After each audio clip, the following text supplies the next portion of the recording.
Hello everyone. ये हमारे unit 1 के रिवीजन का सेकंड पार्ट है। आई होप कि आपने फर्स्ट पार्ट देख लिया है। यदि आपने नहीं देखा है तो पहले आप उस फर्स्ट पार्ट को देखिए, फिर इस सेकंड पार्ट से आप स्टार्ट करिए। मैंने डिस्क्रिप्शन में आपको वो जो हमारा फर्स्ट पार्ट है उसकी लिंक दे दिया है, आप वो वीडियो वहाँ पर देख सकते हैं। Thank you. इसके बाद में क्या है, मैनेजरियल इकोनॉमिक्स हमारा पास में एक कॉन्सेप्ट है बहुत बड़ा। ये इसमें हमारे पास में जो जिसके साथ में हम डील करते हैं मोस्टली वो क्या है, वो है आपका डिमांड। ओके, डिमांड और यूटिलिटी। वैसे तो मैनेजरियल इकोनॉमिक्स बहुत बड़ा एक कॉन्सेप्ट है ना। इसके लिए खुद मैनेजरियल इकोनॉमिक्स अलग से एक सब्जेक्ट है, लेकिन इस पर्टिकुलर हमारे सिलेबस में बहुत ही नैरो चीजें, बहुत ही कम चीजें, जिसमें वही है हमारे पास में डिमांड है और दूसरी है यूटिलिटी। ओके, डिमांड क्या होती है और यूटिलिटी क्या होती है। ओके, सबसे पहले हम समझते हैं कि डिमांड क्या होता है। डिमांड में क्या होता है कि डिमांड क्या है, customers desire to buy goods and services, और होना चाहिए ना, गुड्स और services without any hesitation and pay the price for it. Okay, कि कस्टमर क्या है, वांट प्रोडक्ट, वो खरीदना चाहता है, has ability to buy the product, वो उसके पास में एबिलिटी भी है प्रोडक्ट को बाय करने की, एंड विलिंग टू पे, कि वो पे भी करना चाहता है। तीनों कंडीशंस फुलफिल होना चाहिए है ना। क्या, पहला कि प्रोडक्ट जो है कस्टमर को चाहिए, वो बाय करना चाहता है। दूसरा क्या हो कि वो उसके लिए कैपेबल भी हो खरीदने के लिए। ओके, कि उसको यदि मर्सिडीज पसंद आ गई तो वो उसका कस्टमर बन जाएगा। या डिमांड है आपके मर्सिडीज की, ये हम नहीं कह सकते है ना। कि यदि हम मार्केट सर्वे करें कि आप क्या खरीदना चाहते हैं मर्सिडीज, तो हर इंसान बोलेगा कि हम मर्सिडीज खरीदना चाहते हैं। तो क्या हम कहेंगे कि मर्सिडीज का इतना ज्यादा डिमांड है? नहीं, हम ये नहीं कह सकते कि मर्सिडीज का इतना ज्यादा डिमांड है, क्योंकि दूसरा पॉइंट भी फुलफिल होना चाहिए कि भाई आप कैपेबल हो पे करने के लिए। तो ऑटोमेटिक क्या हो जाएगा, आपका डिमांड बिल्कुल ही कम हो जाएगी कि इतने लोग जो चाहते हैं कि वो मर्सिडीज खरीदे, लेकिन कैपेबल 5% लोग ही हैं। जो कैपेबल 5% लोग हैं, उनमें से विलिंग टू पे कितने लोग हैं, कि आप जो है 50 लाख रुपए पे करना चाहते हैं इस पर्टिकुलर कार के लिए, तो उसमें से जो है आपके 3% लोग ऐसे निकल जाएंगे। डिमांड कितनी आएगी, केवल 2% की। तो 100% में से कितने लोग का डिमांड आएगा, केवल 2% लोगों का डिमांड आ रहा है उस पर्टिकुलर मर्सिडीज कार के लिए। ओके, तो इसे क्या कहा जाएगा, हम डिमांड कहेंगे, जहां पर लोग क्या है कि प्रोडक्ट को पसंद कर रहे हैं, लोगों के पास में कैपेबिलिटी है टू पे, और लोग विलिंग टू पे हैं। इसी कंडीशन में हम उस पर्टिकुलर प्रोडक्ट या सर्विस की डिमांड को मानेंगे। इसके बाद में क्या है, आपका टाइप्स ऑफ डिमांड क्या होती है। ओके, टाइप्स ऑफ डिमांड क्या होती है, इंडस्ट्रियल एंड मार्केट डिमांड, है ना। कि एक पर्टिकुलर इंडस्ट्री की डिमांड और ओवरऑल पूरे के पूरे मार्केट की डिमांड। ओके, पर्टिकुलर इंडस्ट्री में क्या आ जाएगा कि फॉर एग्जांपल की टायर, है ना, कार का टायर। ओके, तो जो व्हील्स होते हैं किसी भी कार के, टायर जो होते हैं, उसकी एक इंडस्ट्रियल डिमांड होगी जहां पर कार मैन्युफैक्चर हो रही है। ओके, तो एक पर्टिकुलर कार मेकर एक पर्टिकुलर टाइप के ही टायर्स को लगाता है, तो एक वो इंडस्ट्रियल डिमांड हो गई। ओके, कि इंडस्ट्री इतना डिमांड कर रही है। और दूसरा क्या हो गया, आपके ओवरऑल टायर इन मार्केट में क्या डिमांड है। ओके, तो उसके लिए आपका किस प्रकार का डिस्ट्रीब्यूशन है। ओके, कि मार्केट क्या डिमांड कर रहा है और कंपनीज या इंडस्ट्रीज किस प्रकार के प्रोडक्ट को डिमांड कर रही है। तो ये दो टाइप की डिमांड हो गई। इसके बाद में ऑर्गेनाइजेशनल एंड इंडस्ट्री डिमांड, की ऑर्गेनाइजेशन की एक डिमांड है और एक पर्टिकुलर इंडस्ट्री की एक डिमांड है। इसके बाद में autonomous demand and derived demand, की एक ऑटोनोमस डिमांड होती है, मतलब कि एक पर्टिकुलर प्रोडक्ट की डिमांड है। फॉर एग्जांपल की आईफोन की डिमांड है। ओके, तो आईफोन की डिमांड जो होगी वो क्या होगी, ऑटोनोमस डिमांड होगी, और उस पर्टिकुलर आईफोन का जो एक्सेसरीज है, या हम कह सकते हैं कि उसका ग्लास है मान लीजिए, या उसकी बैटरी है, ओके, तो वो बैटरी किससे डिराइव होगी, वो बैटरी डिराइव होगी कि आईफोन का कितना डिमांड है, ओके।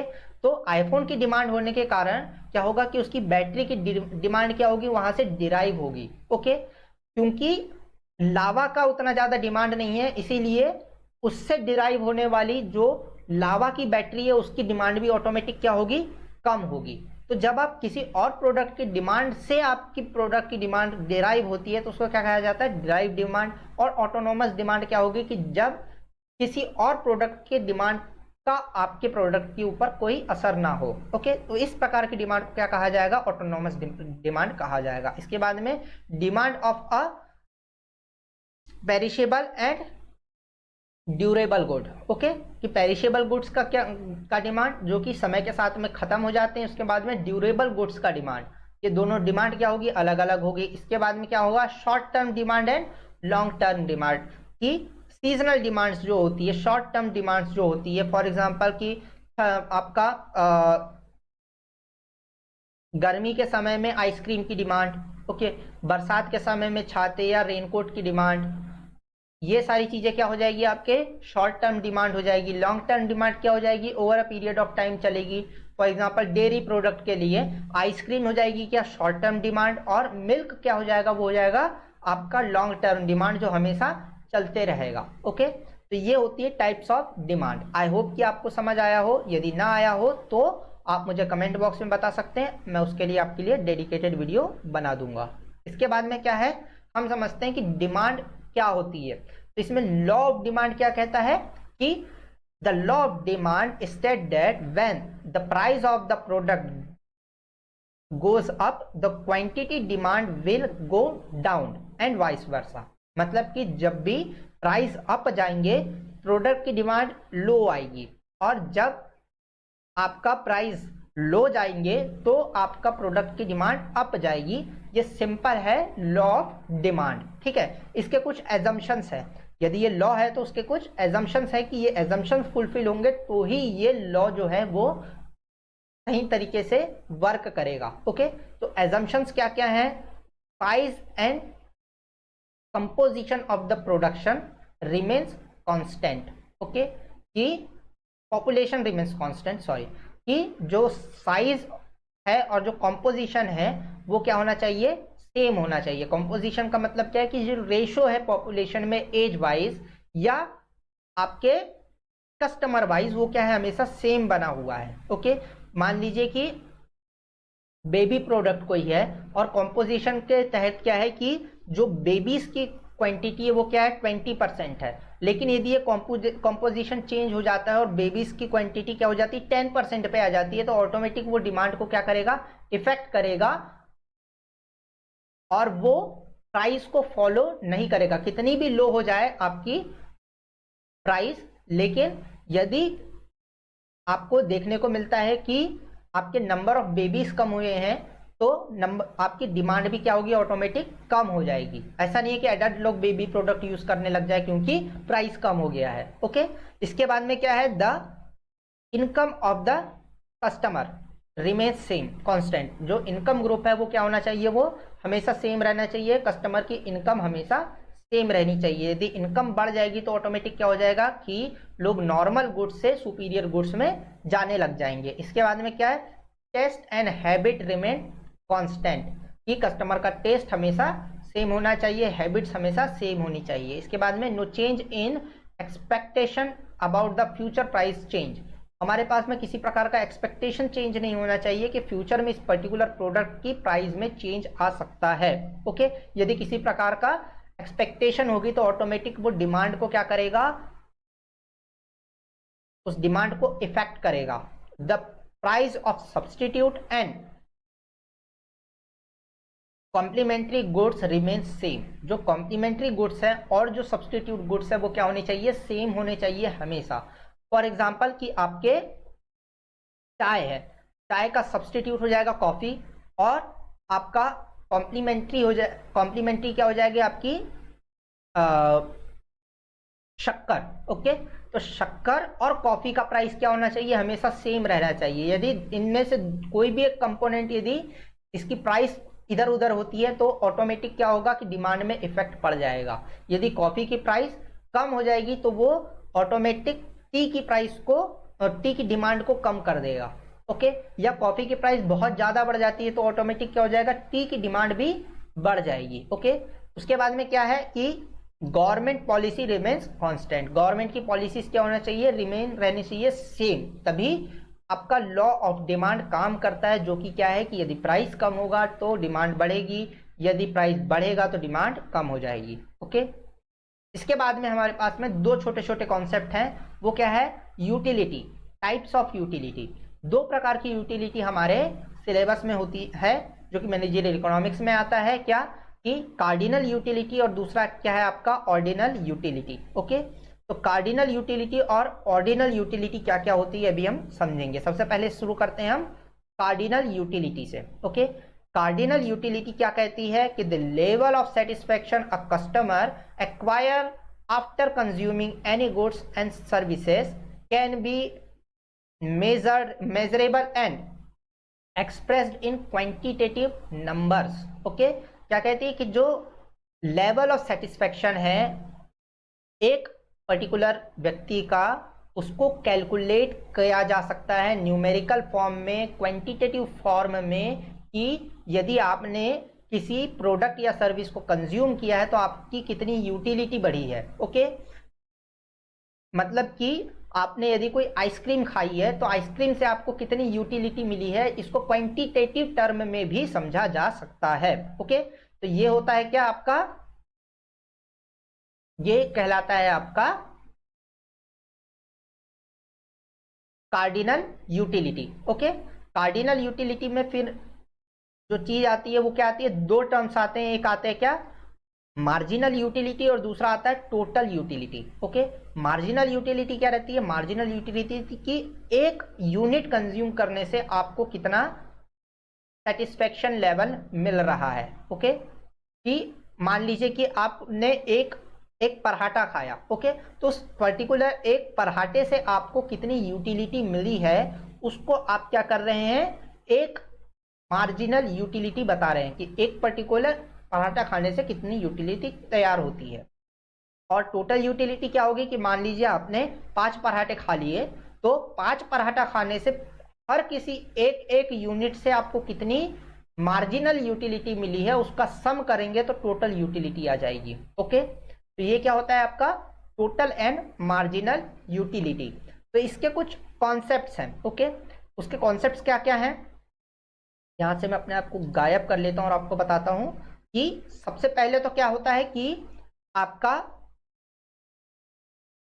टोटल यूटिलिटी क्या है, हमेशा अपवर्ड जाएगी, टोटल यूटिलिटी अपवर्ड जाएगी up to a point, a certain point. और आपकी मार्जिनल यूटिलिटी क्या आएगी, डाउनवर्ड्स आएगी। मान लीजिए कि आप क्या खा रहे हैं, आइसक्रीम खा रहे हैं या चॉकलेट खा रहे हैं, तो पहली आइसक्रीम खाने से या चॉकलेट खाने से जो आपको यूटिलिटी मिलेगी वो क्या होगी, सबसे ज्यादा होगी। क्यों, क्योंकि उस समय आपका पहला आपके टेस्ट बड्स को कुछ मिला है, तो आपकी क्या होगा, मान लीजिए कि आप भूखे हैं और आपको एक चॉकलेट मिल जाए तो क्या होगा कि ऑटोमेटिक उसकी यूटिलिटी सबसे ज्यादा होगी। लेकिन जब आपने एक खा लिया उसके बाद में जो सेकेंड आप यूनिट खाएंगे तो उससे क्या होगा कि यूटिलिटी का जो क्वांटिटी होगा वो क्या हो जाएगा, ऑटोमेटिक कम हो जाएगा। उसके बाद में यदि आप तीसरा यूनिट कंज्यूम करेंगे तो क्या होगा, ऑटोमेटिक उसकी जो यूटिलिटी है वो कम हो जाएगी। एक टाइम ऐसा आएगा कि आपका पूरा मुंह मीठा हो जाएगा और आपको यदि फोर्सफुली वो कंज्यूम करते भी हैं तो वो क्या हो जाएगा, आपकी यूटिलिटी बिल्कुल ही जीरो हो जाएगी, आपके लिए वो जो है चॉकलेट का कोई स्वाद ही नहीं बचेगा। और उसके बाद भी यदि फोर्सफुली आप किसी चीज को कंज्यूम करते हैं, चॉकलेट को कंज्यूम करते हैं, तो क्या होगा कि आपकी उस पर्टिकुलर यूनिट से मिलने वाली यूटिलिटी नेगेटिव में चले जाएगी, अब आपको अच्छा नहीं लगेगा उसका स्वाद। ओके, तो क्या हो जाएगा कि आपकी यूटिलिटी क्या हो जाएगी, मार्जिनल यूटिलिटी नेगेटिव में चले जाएगी। ओके, तो इसी के कोसिक्वेंसेस में हम देखते हैं कि जब आपकी जो टोटल यूटिलिटी है वो उसका स्लोप क्या हो जाएगा, धीरे धीरे कम होते चले जाएगा।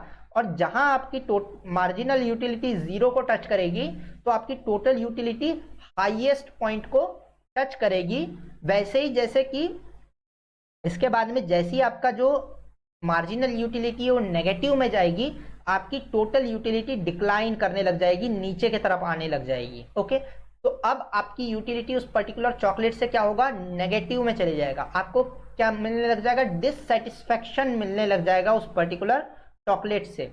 ओके, तो ये है आपका क्या, टोटल यूटिलिटी का कॉन्सेप्ट। इसमें सबसे पहले पॉइंट क्या है कि मार्जिनल यूटिलिटी मैक्सिमम होती है, सॉरी टोटल यूटिलिटी मैक्सिमम होती है तो मार्जिनल यूटिलिटी जीरो होती है। ओके, जब टोटल यूटिलिटी डिक्लाइन करने लग जाती है तो मार्जिनल यूटिलिटी नेगेटिव में जाने लग जाती है, और जब मार्जिनल यूटिलिटी नेगेटिव होती है तो कंज्यूमर को डिससेटिस्फैक्शन फील होने लग जाता है। तो यही कॉन्सेप्ट है टोटल क्या, कार्डिनल यूटिलिटी और मार्जिनल एंड टोटल यूटिलिटी का। ओके, आई होप कि आपको समझ आया हो, यदि ना आया हो तो आप मुझे कमेंट बॉक्स में बता सकते हैं। इसके बाद में क्या है आपका, इलास्टिसिटी, मतलब कि आपके प्राइस में चेंज लाने से, एक किसी कांस्टेंट डेरिवेटिव को चेंज लाने से आपके क्वांटिटी डिमांड में कितना चेंज आ रहा है, इसको बताने के लिए हम क्या करते हैं, इलास्टिसिटी ऑफ डिमांड को देखते हैं कितना इलास्टिक है। फॉर एग्जांपल कि पेट्रोल का प्राइस जो है वो यदि 10 रुपए से बढ़ जाए, ओके, तो कंजम्पशन जो है पेट्रोल को 10% डायरेक्ट नहीं ड्रॉप होने वाला है। क्यों, क्योंकि वो एक यूटिलिटी प्रोडक्ट है, वो बहुत सारे चीजों से इंटरलिंक है। चाहे भी आप तो उसको 10% से नीचे लेकर के नहीं आ सकते, आप 5% घटा देंगे कि जो किसी ट्रिप में आप जाते थे, ट्रिप जाना बंद कर देंगे, लेकिन ऑफिस जाना बंद नहीं कर सकते। ओके, यदि आप खुद की गाड़ी से जाते थे तो आप क्या करेंगे कि आप ऑटो लेकर के जाने लग जाएंगे या पब्लिक ट्रांसपोर्ट लेकर के जाने लग जाएंगे, लेकिन वो पब्लिक ट्रांसपोर्ट को तो पेट्रोल जो है वो खरीदना या डीजल खरीदना ही पड़ेगा। ओके, तो क्या हो रहा है कि इलास्टिसिटी रिलेटिवली प्राइस के रेशो में कम नहीं हो रही है। जो इलास्टिसिटी है वो क्या है, वो greater than less than equity है। ओके, जो रेशो आ रहा है वो क्या हो रहा है कि लेस देन यूनिटी है, मतलब कि 1 से हमेशा क्या होगी, कम होगी। ओके, तो इसे क्या कहा जाता है, इलास्टिसिटी ऑफ डिमांड, कि कितनी इलास्टिक है डिमांड, कितनी सेंसिटिव है डिमांड यदि हम किसी वेरिएबल को चेंज करते हैं। तो वेरिएबल्स कौन कौन से हो सकते हैं, वो हो सकता है price elasticity of demand, income elasticity of demand and cross elasticity of demand. Income elasticity में हम क्या देखेंगे, प्राइस इलास्टिसिटी में क्या देखेंगे कि प्राइस यदि चेंज होता है तो आपके क्वांटिटी डिमांडेड में कितना चेंज होता है। इनकम में क्या देखेंगे हम कि यदि कंज्यूमर के इनकम में चेंज होता है तो आपकी क्वांटिटी डिमांडेड में कितना अंतर आता है। इसके बाद में इसका रेशो देखेंगे हम, और इसके बाद में क्रॉस इलास्टिसिटी में क्या होगा कि यदि आपका सब्स्टिट्यूट गुड और कॉम्प्लीमेंट्री गुड्स के प्राइस में किसी प्रकार का चेंज आता है तो आपके डिमांड में कितना चेंज आता है। ओके, तो एक एक करके हम समझते हैं कि प्राइस इलास्टिसिटी क्या होती है, इनकम इलास्टिसिटी क्या होती है और क्रॉस इलास्टिसिटी क्या होती है। ओके, तो सबसे पहले क्या होगा, price elasticity of demand. Price elasticity of demand में हम क्या देखेंगे कि percentage change in quantity upon percentage change in price. Okay, सबसे पहले क्या है कि परफेक्ट इलास्टिसिटी ऑफ डिमांड में क्या होगा, परफेक्ट इलास्टिसिटी ऑफ डिमांड में हम देखेंगे कि आपका ईडी क्या होगा, इनफाइनाइट होगा। ओके, परफेक्ट इलास्टिसिटी में हम क्या देखेंगे कि परफेक्टली इलास्टिसिटी आपको देखने को मिल रही है, मतलब कि थोड़ा सा भी आपको चेंज यदि देखने को मिलता है तो बिल्कुल भी चेंज नहीं आता है यदि, तो भी आपके क्वांटिटी में क्या हो रहा है, डिफरेंस आ रहा है। समथिंग अपॉन जीरो क्या होगा, इनफाइनाइट होगा। ओके, समथिंग अपॉन जीरो क्या हो जाएगा, इनफाइनाइट होगा, मतलब कि प्राइस में आपके कोई भी चेंज नहीं आ रहा है लेकिन आपकी डिमांड में चेंज आते चले जा रहा है। ओके, आपकी डिमांड बढ़ते चले जा रही है या घटते चले जा रही है बगैर प्राइस को छुए।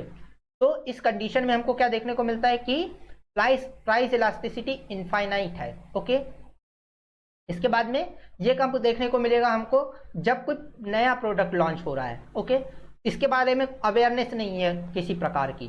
फॉर एग्जांपल कि आपके electric scooters. Okay, electric scooters की प्राइस ऑलमोस्ट कांस्टेंट है पिछले 1 साल से, लेकिन आपको हर क्वार्टर में या हर मंथ के रिपोर्ट में देखने को मिलेगा कि quantity demand of electric scooters क्या हो रही है, वो बढ़ते चले जा रही है। मान लीजिए कि ओला की इलेक्ट्रिक स्कूटर्स की डिमांड हर मंथ क्या हो रही है, बढ़ते चले जा रही है, प्राइस वही रखा हुआ है।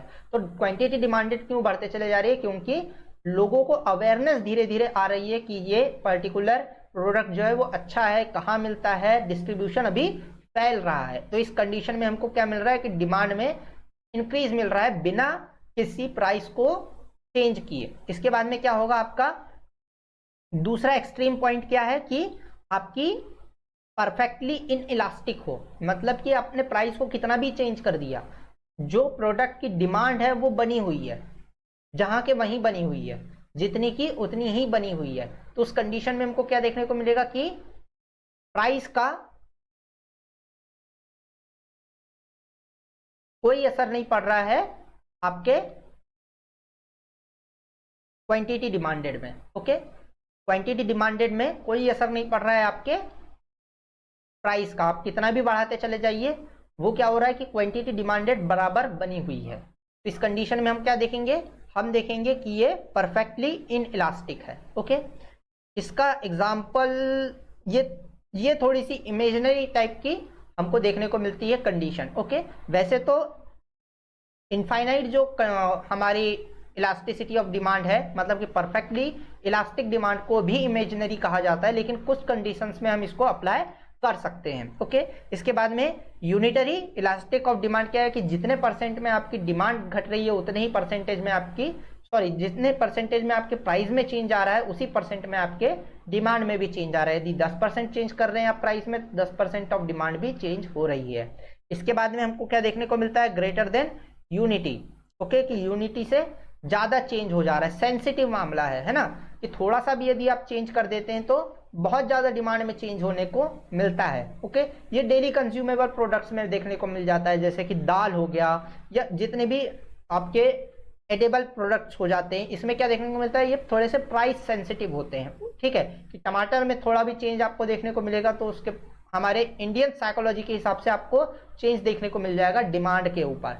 इसके बाद में क्या, लेस देन यूनिटी, जहां पर हमको प्राइस के हिसाब से यदि प्राइस में 10% का चेंज आ रहा है तो आपके डिमांड में कितना आएगा, 5% का डिमांड में चेंज आएगा एसेंशियल प्रोडक्ट्स में।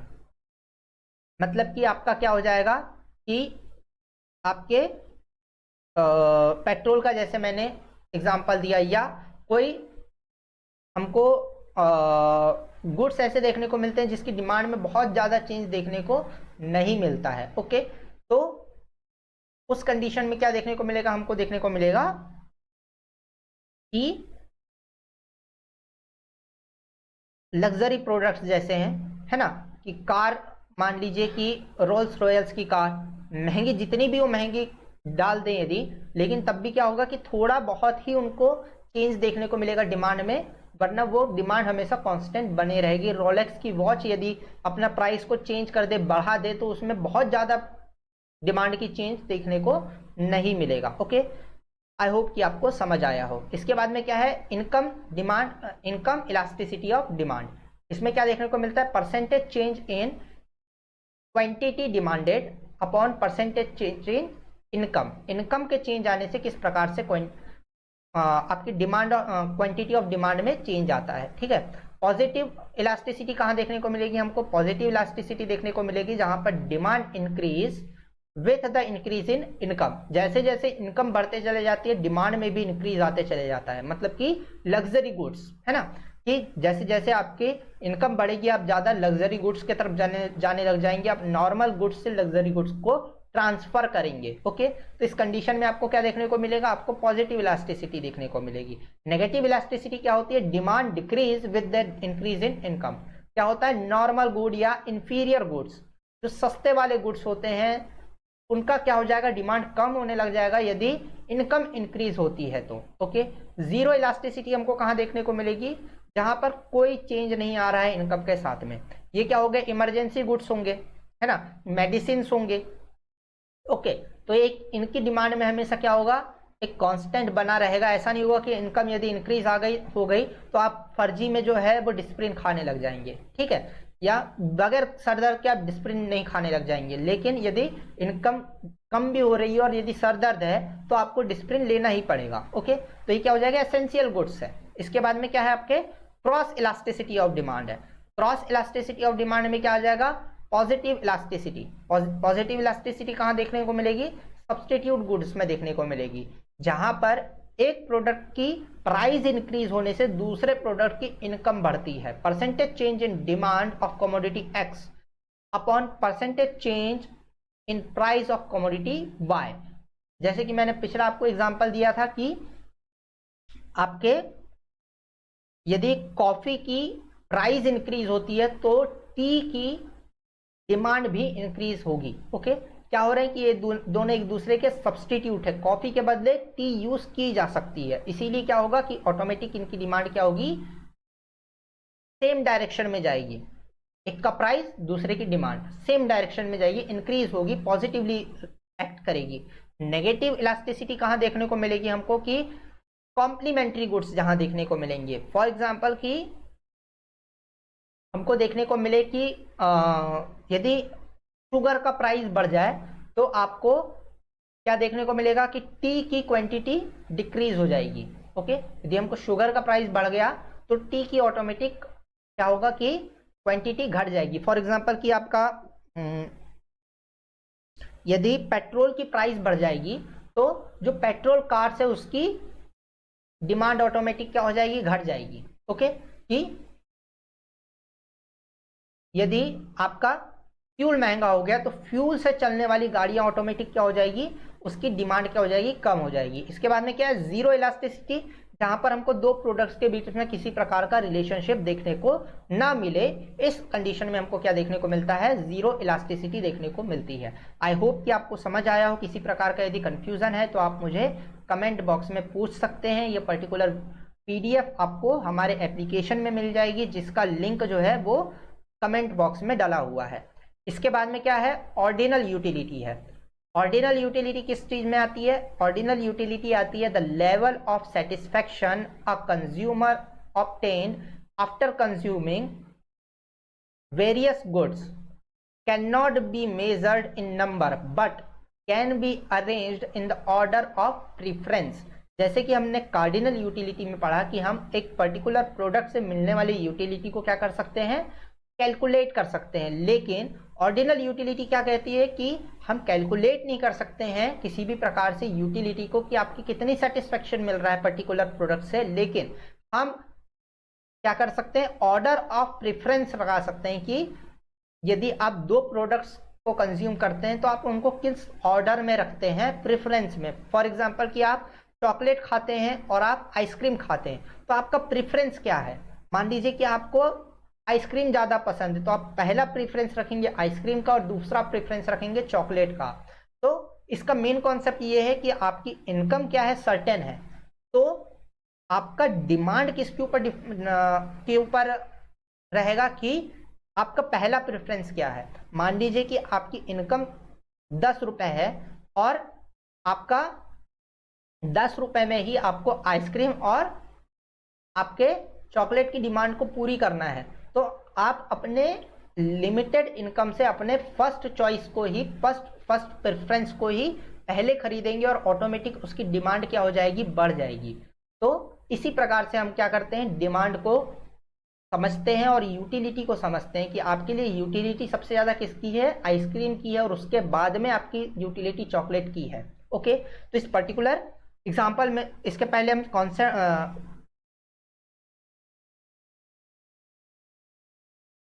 इस पर्टिकुलर कॉन्सेप्ट को समझते हैं कि क्या करते हैं। सबसे पहले ये इसके एजम्पशन क्या है कि आपका जो कंज्यूमर है, द कंज्यूमर एक्ट रैशनली, क्या करता है, रैशनली वो चूज करता है, मतलब कि वो किसी प्रकार के साइकोलॉजिकल बायस में न जाते हुए रैशनल तरीके से सोचता है और उसके हिसाब से क्या करता है, अपने डिसीजन मेकिंग करता है। अभी रैशनली को मैं आगे आपको मोनोटोनिक जब प्रेफरेंस समझेंगे तब आपको और ज्यादा अच्छे तरीके से समझ में आएगा। ओके, तो सबसे पहले क्या है कि रैशनली वो क्या करता है, थिंक करता है, act rationally to maximise satisfaction from given level of income. ठीक है, वो गिवन लेवल ऑफ इनकम से रैशनली सोच करके मैक्सिमाइज करना चाहता है अपनी सेटिस्फेक्शन को। इसके बाद में till their order of preference of bundle of a commodities. वो क्या करता है, एक अपने बंडल को तैयार करता है कि प्रोडक्ट ए मतलब कि आइसक्रीम कितना खरीदना है और चॉकलेट कितना खरीदना है, इसका एक बंडल तैयार करता है। Their choice is consistent and transitive, है ना, कि जो उसने एक बार बंडल तैयार कर लिया है कि मुझे इतने क्वांटिटी आइसक्रीम खरीदना है, इतने क्वांटिटी जो है चॉकलेट खरीदना है, उसको क्या करता है, कंसिस्टेंट वही रहता है, उसी पैकेज को वो हमेशा चूज करेगा। इसके बाद में always prefer large quantities of commodities, हमेशा क्या होगा कि वो लार्ज क्वांटिटी ऑफ कमोडिटीज को प्रीफर करेगा कंसिडरिंग द लिमिटेड इनकम। इसके बाद में क्या होगा, this approach assumes diminishing marginal utility, है ना, कि जो मार्जिनल यूटिलिटी है वो हमेशा क्या हो रही है, डिक्लाइन हो रही है, नीचे आ रही है। जैसे कि हमने अपने पहले एग्जांपल में समझा था कि आपकी जो है मार्जिनल यूटिलिटी क्या होती है, डिक्लाइन करती है by the period of time. Okay,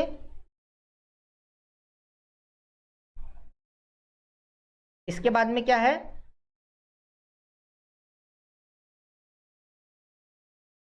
कि it isn't possible to measure utility in numbers. Okay, कि हम यूटिलिटी को नंबर्स में कैलकुलेट नहीं कर सकते हैं, but it is possible for consumer to risk their preference, है ना, कि वो क्या कर सकते हैं कि अपने प्रेफरेंस को क्या कर सकते हैं, वो रैंक कर सकते हैं। ओके, रैंक कर सकते हैं देयर प्रेफरेंसेस। ओके, और जो ऑर्डिनल यूटिलिटी को शो करता है एक ग्राफ, उसको क्या कहा जाता है, इंडिफरेंस कर्व कहा जाता है। ओके, जो ये पर्टिकुलर आपको ग्राफ देखने को मिल रहा है, इसको क्या कहा जाता है, इसे कहा जाता है इंडिफरेंस कर्व, जो कि ऑर्डिनल यूटिलिटी को डिस्प्ले करता है। ओके,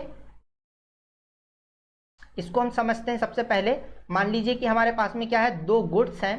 कौन कौन से हैं हमारे पास में भी गुड्स, एक साइड है क्लॉथ, दूसरे साइड है फूड। ओके, तो जो पहला बंडल है उसमें क्या देखने को मिल रहा है हमको, 5 बंडल्स ऑफ क्लोथ देखने को मिल रहा है, 1 बंडल ऑफ फूड देखने को मिल रहा है। ओके, कौन सा है, 12 एंड 1। इसके बाद में सेकेंड बंडल हमको क्या देखने को मिल रहा है, 6 of clothes and 2 of food. इसके बाद में हमको क्या देखने को मिल रहा है, 4 of clothes and 3 of food. इसके बाद में हमको क्या देखने को मिल रहा है, 3 of clothes and 4 of foods. Okay, इसमें हमको एक ट्रेंड देखने को मिल रहा है कि धीरे धीरे क्या हो रहा है, गुड्स क्लोथ्स कम होते जा रहे हैं और फूड्स बढ़ते चले जा रहा है, लेकिन इनका रेशो जो है वो कैसा है।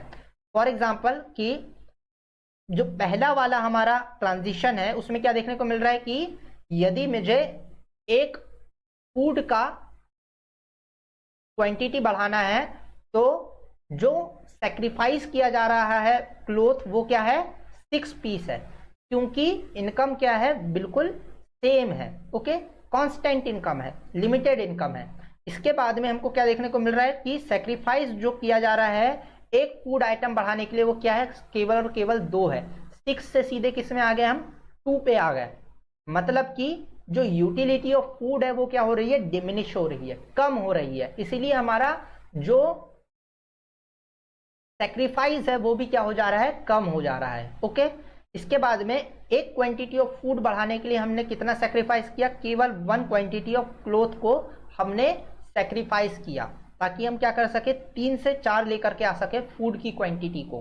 तो ऑटोमेटिक हमको फिर से क्या देखने को मिल रहा है कि जो सैक्रिफाइस लेवल है वो क्या है, कम है, क्योंकि यूटिलिटी ऑफ फूड क्या है, कम हो चुका है, मार्जिनल यूटिलिटी ऑफ फूड कम हो चुका है। ओके, तो इस प्रकार से क्या होता है कि ये ग्राफ तैयार होता है।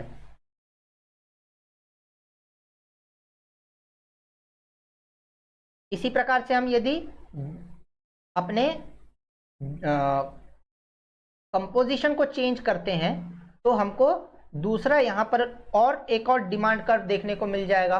इसके बाद में और एक डिमांड कर्व देखने को मिल जाएगा। ओके, ये क्या है, अलग अलग डिमांड कर्व देखने को मिल सकते हैं अलग अलग क्वांटिटी को रिफर करते हुए, लेकिन कभी भी दो डिमांड कर्व एक दूसरे दो इंडिफरेंस कर्व एक दूसरे को इंटरसेक्ट नहीं करते हैं। ओके, दो इंडिफरेंस कर्व एक दूसरे को कभी भी इंटरसेक्ट नहीं करते हैं। जितना हाई रहेगा ये इंडिफरेंस कर्व उतना ज़्यादा आपकी यूटिलिटी बढ़ते चले जाएगी। मतलब कि ये पॉइंट में यहाँ पर जो यूटिलिटी मिल रही है और यहाँ पे जो यूटिलिटी मिल रही है, ये यूटिलिटी हमेशा क्या होगी, ज़्यादा होगी, क्योंकि क्वांटिटी हमेशा यहाँ पर क्या हो जाएगी, बढ़ जाएगी। ज़्यादा क्वांटिटी मतलब कि ज़्यादा सेटिस्फैक्शन और ज़्यादा यूटिलिटी। ओके, तो ये होता है क्या, इंडिफरेंस कर्व ओवरऑल। इसके लिए मैं डेडिकेटेड वीडियो बना चुका हूं, आप जाकर के देख सकते हैं। इसके बाद में क्या है, methods of demand forecasting. Okay, demand को फोरकास्ट करने के अलग अलग मेथड्स होते हैं, उसको हम देख लेते हैं क्या क्या होते हैं। सबसे पहले क्या है आपका डिमांड फोरकास्टिंग में Delphi method. Delphi method used multiple rounds of questionnaire sent to a panel of experts of working towards a mutual agreement और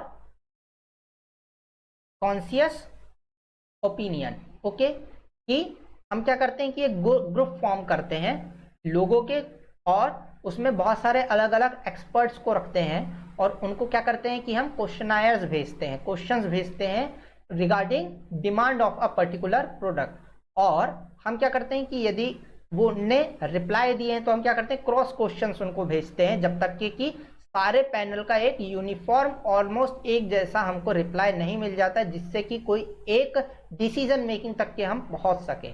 इसको क्या कहा जाता है, डिल्फी मेथड कहा जाता है ऑफ डिमांड फोरकास्टिंग। इसके बाद में कलेक्टिव ओपिनियन क्या होता है, collective opinion is a demand forecasting method in which sales agents forecast demand in their territories. Okay, इसमें क्या देखने को मिलता है कि हमको सेल्स एजेंट जो है वो फोरकास्ट करते हैं पर्टिकुलर किसी एक प्रोडक्ट के बारे में, अपने फील्ड में, अपने टेरिटरी में वो जाकर के जो है फोरकास्ट करते हैं कि इस पर्टिकुलर प्रोडक्ट का क्या डिमांड हो सकता है, लोगों से बात करके। इसके बाद में ओपिनियन सर्वे क्या कहलाता है, ओपिनियन सर्वे कहलाता है कि आपके make decision estimate by using opinion of those who process knowledge in the of the market। जो मार्केट के लोग होते हैं जो कि जानकारी रखते हैं मार्केट के डिमांड के बारे में, उनसे ओपिनियन लेते हैं। जो एक्सपीरियंस वाले लोग रहते हैं उनसे ओपिनियन लेते हैं और उनके ओपिनियन के बेस पर एक डिमांड फोरकास्ट करते हैं। इसके बाद में क्या है, ट्रेंड एनालिसिस। ट्रेंड एनालिसिस क्या होता है कि पिछले सालों में इस पर्टिकुलर टाइम में क्या डिमांड रही थी। सीजनल चीज़ों में हम इसको देख सकते हैं कि पिछले साल जो है गर्मी के समय में आइसक्रीम की क्या डिमांड रही थी। इसको देखते हुए हम आगे का फोरकास्ट करेंगे कि इस गर्मी में कितना हमको किस बेल्ट से, किस एरिया से, किस जियोलॉजिकल एरिया से कितनी डिमांड आ सकती है। तो ये होता है क्या, डिमांड को फोरकास्ट करने के अलग अलग मेथड। हम थोड़ा समराइज तरीके से चल रहे हैं, तब भी थोड़ा सा बड़ा वीडियो बन रहा है। आई होप कि आपको ये समझ आए, पसंद आए।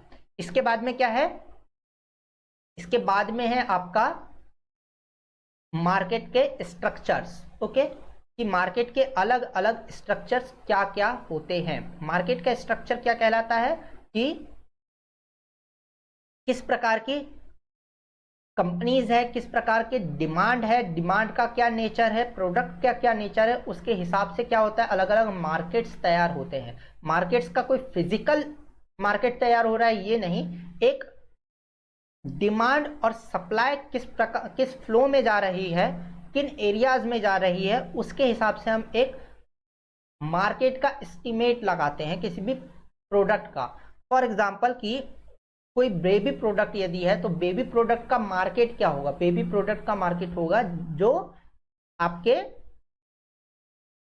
बच्चे जितने हैं वो उनका मार्केट होगा। ओके, जितने भी बेबीज हैं वो उनका क्या होगा, हो जाएगा ऑटोमेटिक मार्केट बन जाएगा। यदि हाई एंड प्रोडक्ट हम बना रहे हैं, मान लीजिए कि हम आईफोन बना रहे हैं, तो आईफोन का मार्केट क्या हो जाएगा कि जो अपर मिडिल क्लास है और हायर क्लास है, वो उनके लिए क्या हो जाएगा, एक मार्केट बन जाएगा। ओके, कि अपर मिडिल क्लास उसे अफोर्ड कर सकता है या अपर क्लासेस उसको अफोर्ड कर सकते हैं, तो वो उसके लिए ऑटोमेटिक क्या बन जाएगा, एक मार्केट बन जाएगा। तो इसी प्रकार से आपके डिमांड और प्रोडक्ट की नेचर को देखते हुए अलग अलग क्या बनते हैं, मार्केट्स क्रिएट होते हैं। सबसे पहले क्या है, परफेक्ट कंपटीशन है। परफेक्ट कंपटीशन क्या होता है, जहां पर हमको देखने को मिलते हैं होमोजीनियस प्रोडक्ट, एक समान प्रोडक्ट बने हुए हैं, सारे के सारे प्रोडक्ट क्या है, एक जैसे हैं, उनमें किसी प्रकार का कोई अंतर नहीं है। मान लीजिए कि एफएमसीजी प्रोडक्ट्स हैं, इसमें क्या है कि ऑलमोस्ट सारे के सारे प्रोडक्ट का एक जैसे नेचर बना हुआ है। ओके, इसके बाद में क्या होता है कि इन मार्केट में फ्री एग्जिट एंट्री है, फ्री एग्जिट है, आप कभी भी एंटर कर सकते हैं, अपनी कंपनी तैयार कर सकते हैं। इसके बाद में फ्री एग्जिट है, आप कभी भी इस मार्केट को छोड़ करके जा सकते हैं। इसके बाद में क्या है, perfect knowledge of price and technology, सभी को परफेक्ट नॉलेज होता है प्रोडक्ट के बारे में, प्रोडक्ट की प्राइस क्या है, अल्टरनेटिव्स क्या है और किस टेक्नोलॉजी का इसमें यूज किया गया है। मतलब कि कोई भी इस प्रोडक्ट को बना सकता है, फ्रीली इस प्रोडक्ट में एंटर हो सकता है। इसके बाद में नो ट्रांसपोर्टेशन कॉस्ट, किसी प्रकार का ट्रांसपोर्टेशन कॉस्ट आपको नहीं लगेगा, आपको टेक्नोलॉजी बाहर से नहीं बुलानी है, आपको रॉ मटेरियल बाहर से नहीं बुलाना है, सब के सब आपको इन हाउस मिल जाएगा। इन नो आर्टिफिशियल रिस्ट्रिक्शंस, किसी भी प्रकार का आर्टिफिशियल रिस्ट्रिक्शंस नहीं मिलेंगे आपको इस पर्टिकुलर मार्केट में एंटर करने के लिए। इसके बाद में क्या है, लार्ज बायर्स एंड सेलर्स, इस पर्टिकुलर मार्केट में आपको बहुत सारे बायर्स मिल जाएंगे और बहुत सारे आपको सेलर्स मिल जाएंगे। इसके बाद में क्या है, मार्केट स्ट्रक्चर, मार्केट स्ट्रक्चर में आपको क्या, मार्केट स्ट्रक्चर में दूसरा क्या है, आपके पास में मोनोपोली है, जो क्या है, बिल्कुल ही ऑपोजिट है परफेक्ट कंपटीशन के। यहां पर आपको क्या देखने को मिलेगा कि जो प्रोडक्ट है वो क्या है, बिल्कुल ही एक्सक्लूसिव है। आप प्रोडक्ट के बारे में, एक पर्टिकुलर प्रोडक्ट दूसरे प्रोडक्ट से बिल्कुल क्या है, डिफरेंट है। ओके, इसके बाद में क्या है कि जो कंपनी यहाँ पर काम कर रही है वो क्या होगी, प्राइस मेकर होगी, वो प्राइस को रखेगी कि ये पर्टिकुलर मेरा प्राइस है और इसी में मैं प्रोडक्ट बेचूंगा या मतलब बेचूंगा, कि ये मेरा प्राइस होने वाला है और यही मेरा प्राइस रहेगा, क्योंकि प्रोडक्ट क्या है, बिल्कुल डिफरेंशिएटेड है। इसके बाद में क्या है, आपके downward slope of demand curve आपको देखने को मिलेगा कि प्राइस यदि बहुत ज्यादा बढ़ जाता है तो डिमांड धीरे धीरे आपको क्या मिलेगी, डाउनवर्ड मिलेगी। इसके बाद में नो क्लोज सब्सटीट्यूट, किसी प्रकार का क्लोज सब्सटीट्यूट आपको नहीं मिलेगा। इसके बाद में full control over supply, supply के ऊपर आपका फुल कंट्रोल होगा कि आप कितना प्रोडक्ट, कितनी क्वांटिटी मार्केट में उतारना चाहते हैं। फॉर एग्जांपल इंडिया में क्योंकि मिक्स इकोनॉमी है तो हमको मोनोपोली देखने को नहीं मिलती है, केवल और केवल कुछ डिपार्टमेंट्स आपको देखने को मिलते हैं, मार्केट्स देखने को मिलते हैं जहां पर मोनोपोली अभी भी है। फॉर एग्जांपल की आईआरसीटीसी है ना, आईआरसीटीसी में आपको मोनोपोली देखने को मिलती है कि यदि आपको टिकट बुक करनी है तो आपको केवल और केवल आईआरसीटीसी से ही बुक करनी होगी। दूसरे प्लेटफॉर्म्स भी यदि आपको फैसिलिटी देते हैं बुक करने का, तो वहां पर भी आपको क्या देखने को मिलेगा कि वो आईआरसीटीसी के थ्रू ही बुक कर रहे होंगे। तो इस कंडीशन में कितनी सीट्स रिजर्व रखनी है, कितनी आपके ओपन करनी है, ये सारी के सारे डिसीजन किसके होंगे, वो आईआरसीटीसी के होंगे। कितना चार्जेस होगा, फेयर होगा, वो भी आईआरसीटीसी ही तय करेगा। कितने टाइम के लिए वो पर्टिकुलर फैसिलिटी अवेलेबल रहेगी, ये भी आपका आईआरसीटीसी करेगा। ओके, कितने एक्स्ट्रा चार्जेस लेंगे, ये भी आईआरसीटीसी ही आपको देखेगा और वही प्राइस मेकर बनेगा। ओके, तो ये होता है कि आपका monopoly market. Okay, firm itself is a industry, firm अपने आप में एक इंडस्ट्री होगी टोटल। मतलब कि यदि ऑनलाइन ट्रेन बुकिंग इंडस्ट्री है तो वो पर्टिकुलर आईआरसीटीसी खुद में है। ओके, इसके बाद में क्या है, मोनोपोलिस्टिक कंपटीशन, जहां पर आपको मोनोपोली भी दिखेगी और कंपटीशन भी दिखेगा, दोनों के दोनों आपको एक साथ देखने को मिलेंगे। यहाँ पे क्या होगा कि लार्ज नंबर ऑफ फर्म्स होगी, कंपैरेटिवली कम होगी परफेक्ट कंपटीशन से, लेकिन मोनोपोली से ज्यादा होगी, है ना। इसके बाद में फ्री एंट्री और फ्री एग्जिट होगा, मतलब कि आप कभी भी आ सकते हैं इंडस्ट्री में और कभी भी जा सकते हैं, कोई भी प्रोडक्ट बना सकता है और कोई भी प्रोडक्ट बनाने से बंद कर सकता है। इसके बाद में क्या है, सम कंट्रोल ओवर प्राइस, कुछ कंट्रोल होगा आपके प्राइस में, क्योंकि आपके सेक्टर में आपके पास में मोनोपोली है। इसके बाद में heavy expenses on advertisement and sales, sales और मार्केटिंग के ऊपर आपको बहुत ज्यादा हैवीली एक्सपेंसेस करना पड़ेगा।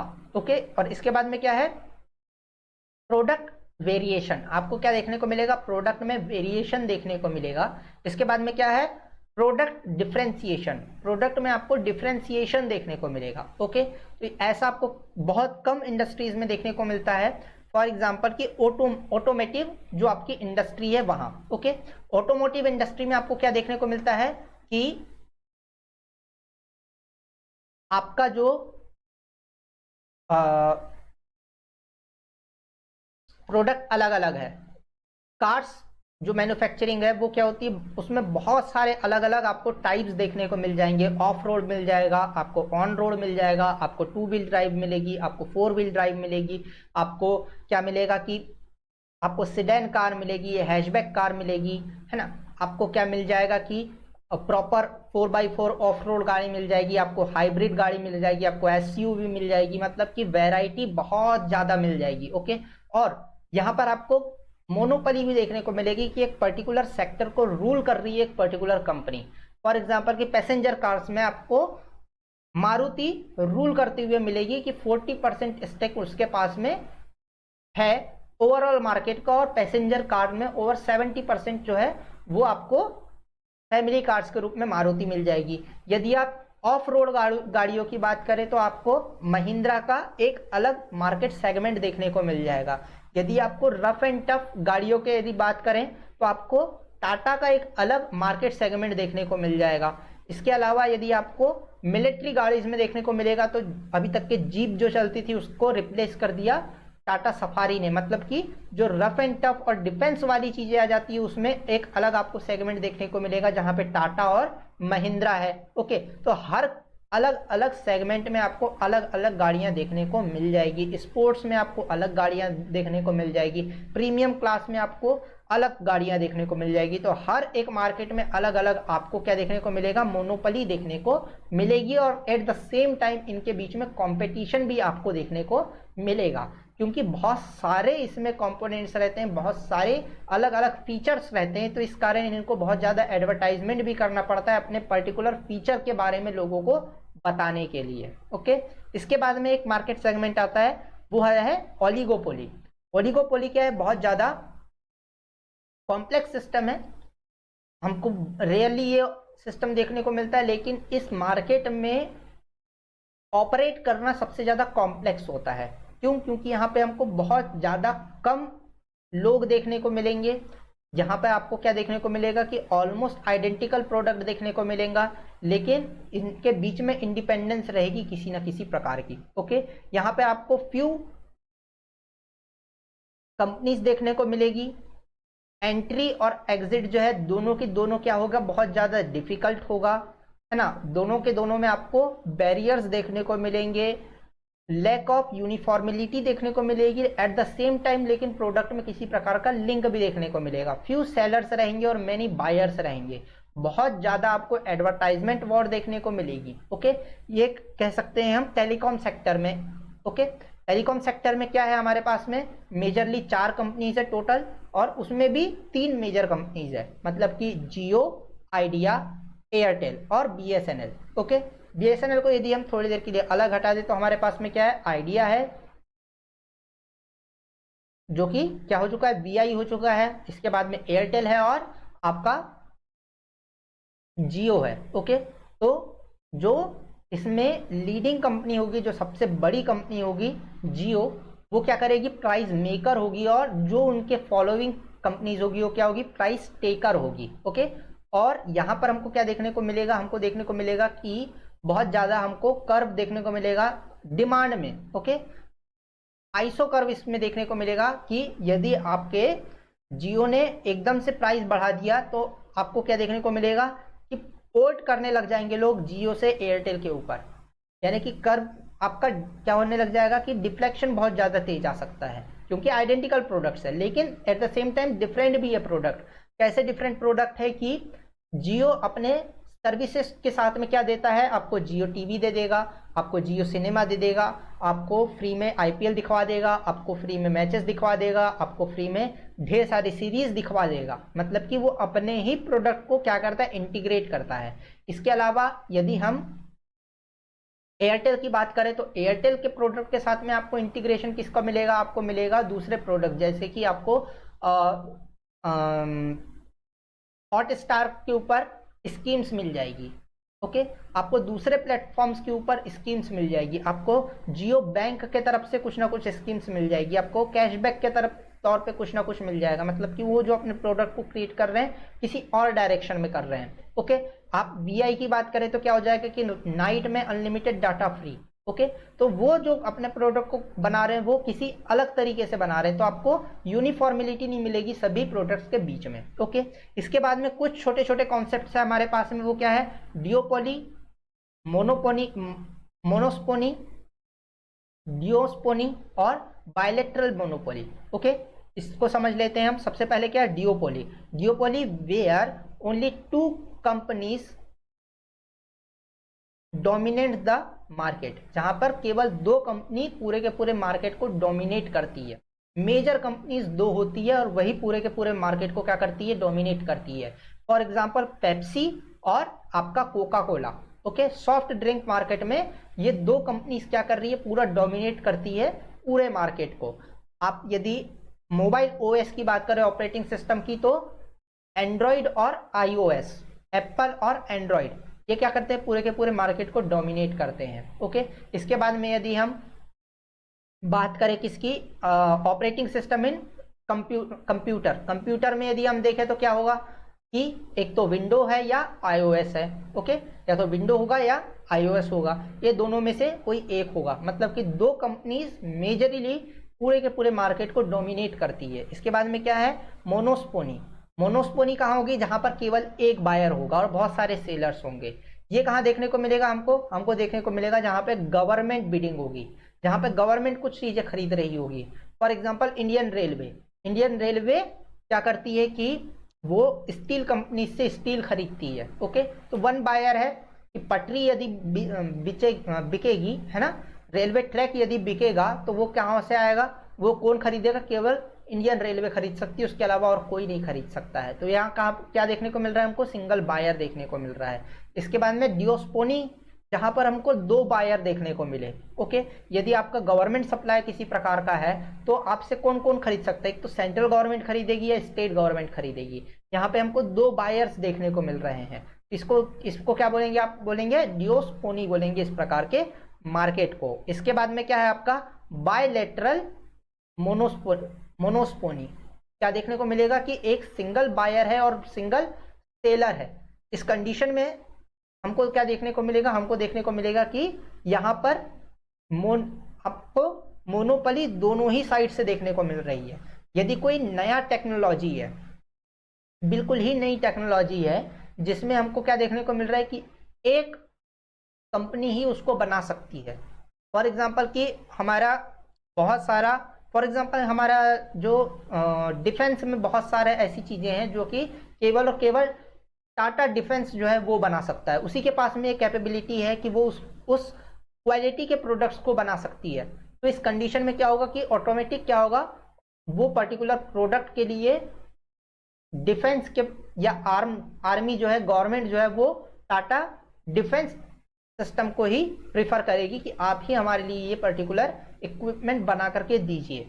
ओके, या बिल्कुल ही नई टेक्नोलॉजी यदि किसी प्रकार की आती है तो उस कंडीशन में वो पर्टिकुलर कंपनी ही गवर्नमेंट को सप्लाई कर सकती है पर्टिकुलर चीज। ओके, तो इस कंडीशन में हमको मोनोपोली देखने को मिलती है दोनों ही साइड से। आई होप कि ये समझ आया हो आपको। ओके, तो हम स्टार्ट करते हैं। जो हमारा पहला कॉन्सेप्ट इसके बाद में है वो क्या है, वो है प्राइस डिटर्मिनेंट्स। प्राइस डिटर्मिनेंट्स क्या होते हैं ये देखते हैं। ओके, किसी भी प्रोडक्ट का जब प्राइस को डिटरमाइन करना होता है तो उसके क्या होते हैं, बहुत सारे टाइप्स होते हैं कि किस प्रकार की टाइप का हमको प्राइसिंग रखनी है। ओके, प्रोडक्ट के नेचर के हिसाब से, मार्केट के नेचर के हिसाब से हम प्राइस को डिसाइड करते हैं कि प्राइस क्या होना चाहिए पर्टिकुलर प्रोडक्ट का।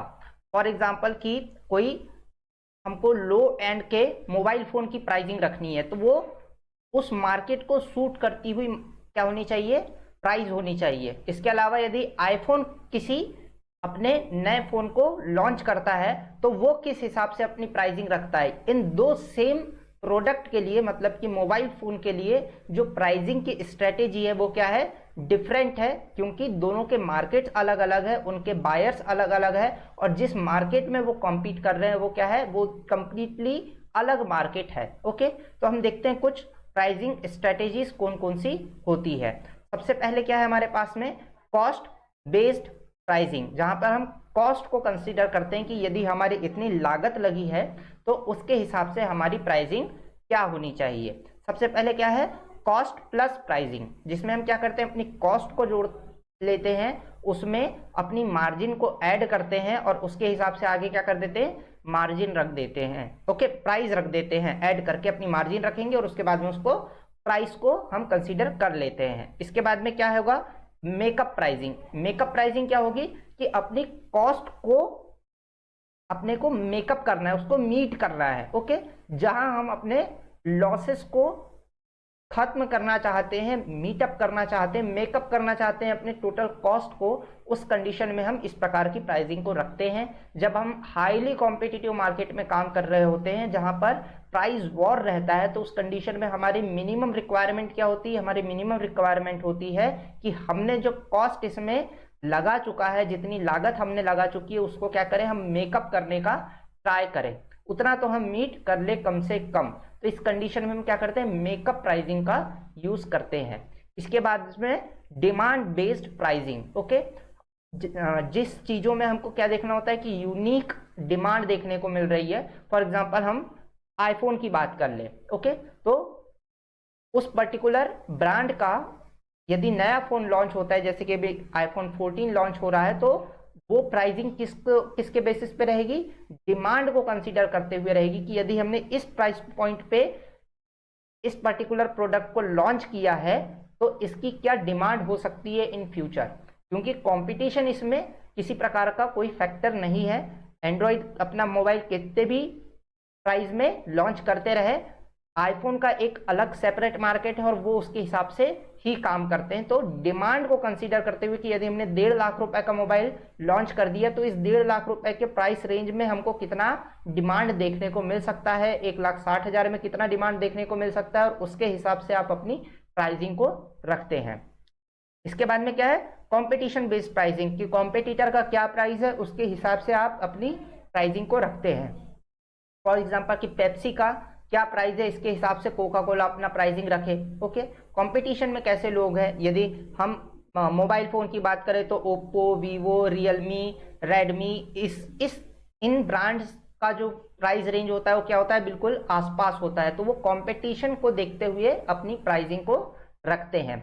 इसके बाद में दूसरी प्राइसिंग के मेथड्स क्या हैं, उसके बाद में है आपकी वैल्यू प्राइसिंग, की आप अपनी वैल्यू के हिसाब से प्राइस रख रहे हैं, जितनी आप वैल्यू प्रोवाइड कर रहे हैं एज बाय द प्रोडक्ट, आप उसके हिसाब से अपनी प्राइसिंग रख रहे हैं। ओके, इसके बाद में क्या है, टारगेट रिटर्न प्राइसिंग। आपको ये देखना होता है कि यदि हमने हमारा टारगेट रिटर्न क्या है, एटलीस्ट जहां पर क्या होता है बल्क में चीजें निकल रही होती है या लंबे रिसर्च के बाद में हमने किसी प्रोडक्ट को लॉन्च किया है, तो इनिशियल स्टेज में हमको उसको रिटर्न अपने रिसर्च की लेनी होती है कंपनी को। तो इस कंडीशन में एक टारगेट फिक्स करती है कंपनी कि हमको कम से कम इतना तो रिटर्न चाहिए जिससे हम अपनी कॉस्ट को रिकवर कर सके। तो इस कंडीशन में जो प्राइसिंग वो प्रोडक्ट में लगाती है वो लगाती है टारगेट रिटर्न प्राइसिंग, ताकि उनका मिनिमम जितना भी लग चुका है रिसर्च एंड डेवलपमेंट में वो पैसा क्या हो सके, उनका निकल सके। इसके बाद में क्या होता है, गोइंग रेट प्राइसिंग, जो प्राइस मार्केट में चल रहा है उसी प्राइस पे हम क्या कर दे, प्रोडक्ट को लॉन्च कर दे, जो ऑन गोइंग चल रहा है मार्केट के रिचुअल्स के हिसाब से, मार्केट के फ्लो के हिसाब से आप उसी फ्लो में अपने प्रोडक्ट की प्राइसिंग भी लगा दे। इसके बाद में क्या होता है, ट्रांसफर प्राइसिंग।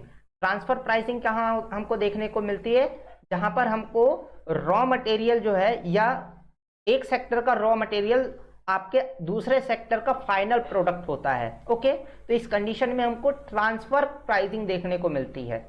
मान लीजिए कि टाटा की कंपनी की कार बन रही है। ओके, टाटा कंपनी की कार में जो ज्यादातर या ऑलमोस्ट सारे जो कंपोनेंट्स लगते हैं वो लगते हैं जो टाटा की ही किसी कंपनी से बनकर के आ रहे होंगे। फॉर एग्जांपल कि उनमें जो जितनी भी इलेक्ट्रॉनिक्स का पार्ट लगता है वो भी टाटा की खुद की मैन्युफैक्चरिंग होती है। उसमें जो स्टील और मेटल लगता है वो भी टाटा स्टील से ही आता है। इसके अलावा जो पेंट लगता है, पेंट भी टाटा खुद बना लेता है। इसके अलावा जो सॉफ्टवेयर लगता है वो भी टाटा खुद अपना ही सॉफ्टवेयर इन हाउस बनाता है। तो जो उनकी पेरेंट कंपनीज है जिनसे उनने रिसोर्सेस एक्वायर किए हैं जो कि उसी ग्रुप का हिस्सा है, वहां से जो उनकी प्राइस ट्रांसफर हुई है वन एक कंपनी से दूसरे कंपनी में कंबाइन होकर के, उसी को क्या करते हैं, उसी को बेस मान करके आगे अपनी प्राइसिंग को रखते हैं। ये मैंने केवल एग्जांपल दिया है, हो सकता है कि इसमें कुछ चीजें जो हो वो फैक्चुअली अलग हो, पर फॉर एग्जांपल हम इस प्रकार से ट्रांसफर प्राइसिंग को मान सकते हैं, जहां पे हमको अपने एक पार्ट ऑफ जो बिजनेस है उससे फाइनल प्रोडक्ट की तरफ जाना होता है और इंटरनली असेस करना पड़ता है कि इसमें हमारा प्राइसिंग ट्रांसफर कितना हो रहा है। ओके, इसके बाद में क्या है हमारा national income. Okay, national income में हमारे पास में जो चीजें हैं वो क्या क्या है, वो है gross domestic product, gross national product, net domestic product, net national product, NNP eight factor cost. Okay, इसमें मार्केट कॉस्ट है बाकी के ऊपर, और ये क्या है फैक्टर कॉस्ट के ऊपर है। मार्केट कॉस्ट और फैक्टर कॉस्ट में क्या अंतर होता है वो पहले हम यहाँ पर समझ लेते हैं, तभी हमको बाकी की चीजें समझ में आएगी। पर्सनल इनकम और डिस्पोजेबल इनकम भी क्या है नेशनल इनकम का पार्ट है, उसको भी हम आगे समझेंगे। सबसे पहले समझ लेते हैं कि आपका मार्केट कॉस्ट क्या होता है और फैक्टर कॉस्ट क्या होता है। मार्केट कॉस्ट होता है जो फाइनल प्रोडक्ट की प्राइसिंग होती है किसी भी प्रोडक्ट की। फॉर एग्जांपल कि हम मान ले कि आप कार की ही किसी प्राइस को मान ले। ओके, तो एक XYZ कंपनी की कोई मॉडल है, तो उसमें मान लीजिए कि महिंद्रा की थार है, तो उसकी जो फाइनल प्राइसिंग है 20 लाख रुपए, वो उसकी क्या हो जाएगी मार्केट कॉस्ट हो जाएगी। ओके, मार्केट प्राइस हो जाएगी। और यदि हम फैक्टर कॉस्ट की बात करें, फैक्टर कॉस्ट में क्या देखा जाता है कि कंपनी ने जो रॉ मटेरियल खरीदा है, जितना भी कंपोनेंट्स खरीदे, मान लीजिए कि 10 लाख रुपए के उनने कंपोनेंट्स खरीदे हैं, उसके ऊपर वर्क किया है, उनको इंस्टॉल किया है प्रॉपरली, उसमें 10 लाख रुपए का क्या किया है उनने अपना कॉस्ट जोड़ा है, जिसमें क्या क्या चीजें हैं, उसमें है लैंड है, जिस लैंड के ऊपर ने उनकी फैक्ट्री है, इसके बाद में क्या है उनका सैलरी है, जितने भी उनके वर्कर्स लग रहे हैं उन लोगों की सैलरी जुड़ी हुई है, इसके अलावा कैपिटल लगा हुआ है, कैपिटल में इंटरेस्ट जुड़ा हुआ है। ओके, तो कैपिटल लगा हुआ है एक फैक्टर, ये 3 फैक्टर्स उसमें जुड़ गए। चौथा फैक्टर क्या होगा आपका एंटरप्रेन्योरशिप, मतलब कि आपकी मार्जिन जुड़ी हुई है। तो इन 4 कंपोनेंट को जोड़ने के बाद में क्या हो रहा है कि वो 10 लाख रुपए की कार आपको 20 लाख रुपए में फाइनल मिल रही है। तो उनने जो फैक्टर्स अपने डाले हुए हैं, मतलब जो 10 लाख रुपए उनने लगाया हुआ है, वो उसकी क्या आ जाएगी फैक्टर कॉस्ट आ जाएगी। ओके, तो इस प्रकार से हम क्या करते हैं फैक्टर कॉस्ट को डिफाइन करते हैं। तो सबसे पहले क्या है आपका ग्रॉस डोमेस्टिक प्रोडक्ट, मतलब कि GDP। ओके, जो आपकी स्टैंडर्ड ऑफ लिविंग क्या है लोगों की, इसको डिफाइन करता है कि क्या लोगों का स्टैंडर्ड ऑफ लिविंग हो सकता है। ओके, किसी भी कंट्री का।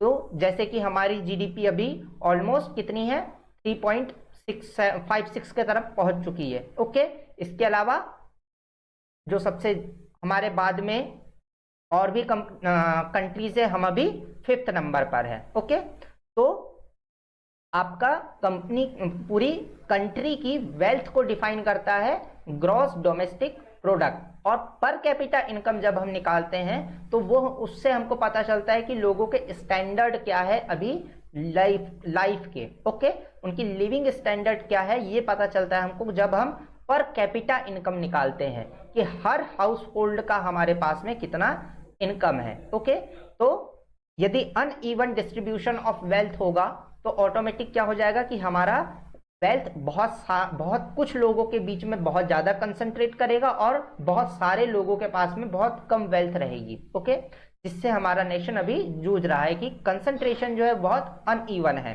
ओके, तो एक एक करके समझते हैं कि यहाँ पर जो दी हुई फॉर्मूला में चीजें वो क्या क्या है। सी से आता है क्या आपका पर्सनल कंजम्पशन एक्सपेंडिचर, मतलब कि हर व्यक्ति टोटल हमारे कंजम्पशन में कितना एक्सपेंसेस हो रहा है उसको रिप्रेजेंट करते हैं किससे, सी से। इसके बाद में क्या है आई, आई मतलब कि प्राइवेट इन्वेस्टमेंट, हर इंडिविजुअल का इन्वेस्टमेंट कितना है। तो इससे क्या हो जाएगा, इन दोनों चीजों से टोटल आपकी इनकम निकल जाएगी। मतलब यदि आपकी कहीं इनकम है तो आप क्या करेंगे, या तो उसे खर्च करेंगे, या आप उसे इन्वेस्ट करेंगे, या आप उसको सेव करेंगे। ये तीन ही चीजें आप क्या कर सकते हैं, इन्वेस्टमेंट कर सकते हैं कहीं ना कहीं सेव करके, या आप उसको एक्सपेंस कर देंगे। तो इन दो चीजों से क्या हो जाएगा, आपकी इनकम निकल जाएगी। इसके बाद में क्या है, गवर्नमेंट के एक्सपेंसेस, गवर्नमेंट के एक्सपेंसेस कितने हैं, तो ठीक है। इसके बाद में आपका नेट एक्सपोर्ट में से आपने क्या कर दिया, नेट इंपोर्ट को माइनस कर दिया, सॉरी इंपोर्ट को माइनस कर दिया, तो आपका क्या आ जाएगा, नेट एक्सपोर्ट निकल जाएगा। ओके, यदि आपने नेट एक्सपोर्ट में से इंपोर्ट को घटा दिया तो आपका नेट एक्सपोर्ट निकल जाएगा कि आपका नेट एक्सपोर्ट कितना है। यदि आपका नेट एक्सपोर्ट माइनस में है तो यहाँ पर उस माइनस हो जाएगा, यदि आपका एक्सपोर्ट ज्यादा है इंपोर्ट का में तो ऑटोमेटिक क्या आ जाएगा, ये पॉजिटिव में आ जाएगा। तो इस प्रकार हम क्या निकालते हैं, ग्रॉस डोमेस्टिक प्रोडक्ट निकालते हैं। ग्रॉस यहाँ पर अपने को थोड़ा सा एम्फेसाइज करना है कि इसमें ग्रॉस लिखा हुआ है। ओके, ग्रॉस में से जब हम क्या करते हैं, डेप्रिसिएशन को घटा देते हैं तो वो क्या बन जाता है, नेट डोमेस्टिक प्रोडक्ट बन जाता है। ओके, क्या हो जाता है, ग्रॉस में से हम जब नेट को निकाल देते हैं तो उस कंडीशन में क्या हो जाता है, ये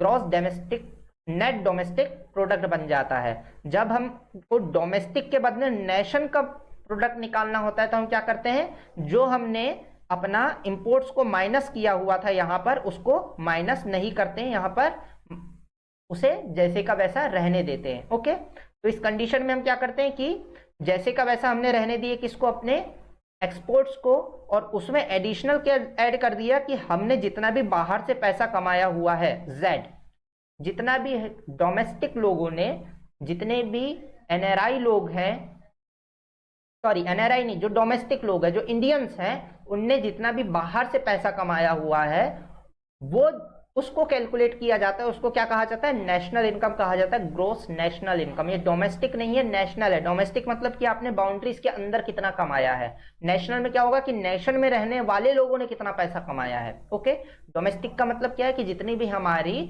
जियोग्राफिकल एरिया है उसके अंदर हमने कितना प्रोडक्शन किया है, कितना वेल्थ जनरेट किया है। नेशनल प्रोडक्ट में क्या देखा जाएगा कि नेशन में रहने वाले लोगों ने कितना पैसा कमाया है, तो इसमें हम क्या जोड़ देंगे, जो बाहर से आने वाले पैसा है उसको जोड़ देंगे, और जो हमारा इंपोर्ट से उसको माइनस नहीं करेंगे। ओके, तो ये होता है क्या, हमारा ग्रॉस नेशनल प्रोडक्ट। इसके बाद में क्या है, net national product. Net national product में हम क्या करेंगे, जो हमारा ग्रॉस नेशनल प्रोडक्ट है उसमें से डेप्रिसिएशन को माइनस कर देंगे। ओके, तो हमारा ग्रॉस का नेट हो जाएगा। ग्रॉस से नेट करना है तो डेप्रिसिएशन को माइनस कर दो। इसके बाद में क्या है, net national product at factor cost. Net national product at factor cost को क्या कर देंगे हम लाने के लिए, net national product at market price minus कर देंगे हम क्या, इनडायरेक्ट टैक्स को, और प्लस कर देंगे सब्सिडीज को। ओके, जितना भी इनडायरेक्ट टैक्स दिया जा रहा है उसको माइनस करके सब्सिडीज को क्या कर देंगे, ऐड कर देंगे। तो हमारा फैक्टर कॉस्ट के ऊपर कितना नेट नेशनल प्रोडक्ट बन रहा है ये कैलकुलेट हो जाएगा। इसके बाद में क्या आता है हमारा पर्सनल इनकम।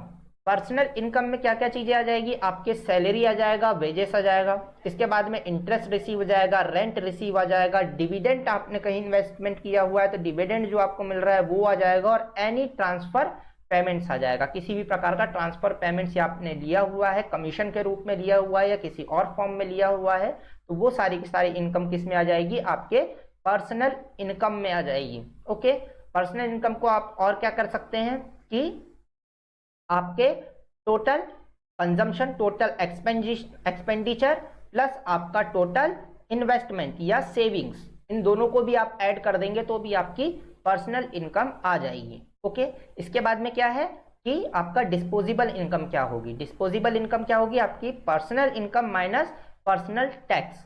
तो ये आपका हो जाएगा क्या, डिस्पोजेबल इनकम, जो कि आपके पास में शुद्ध बची रहती है फॉर एक्सपेंडिचर एंड सेविंग्स।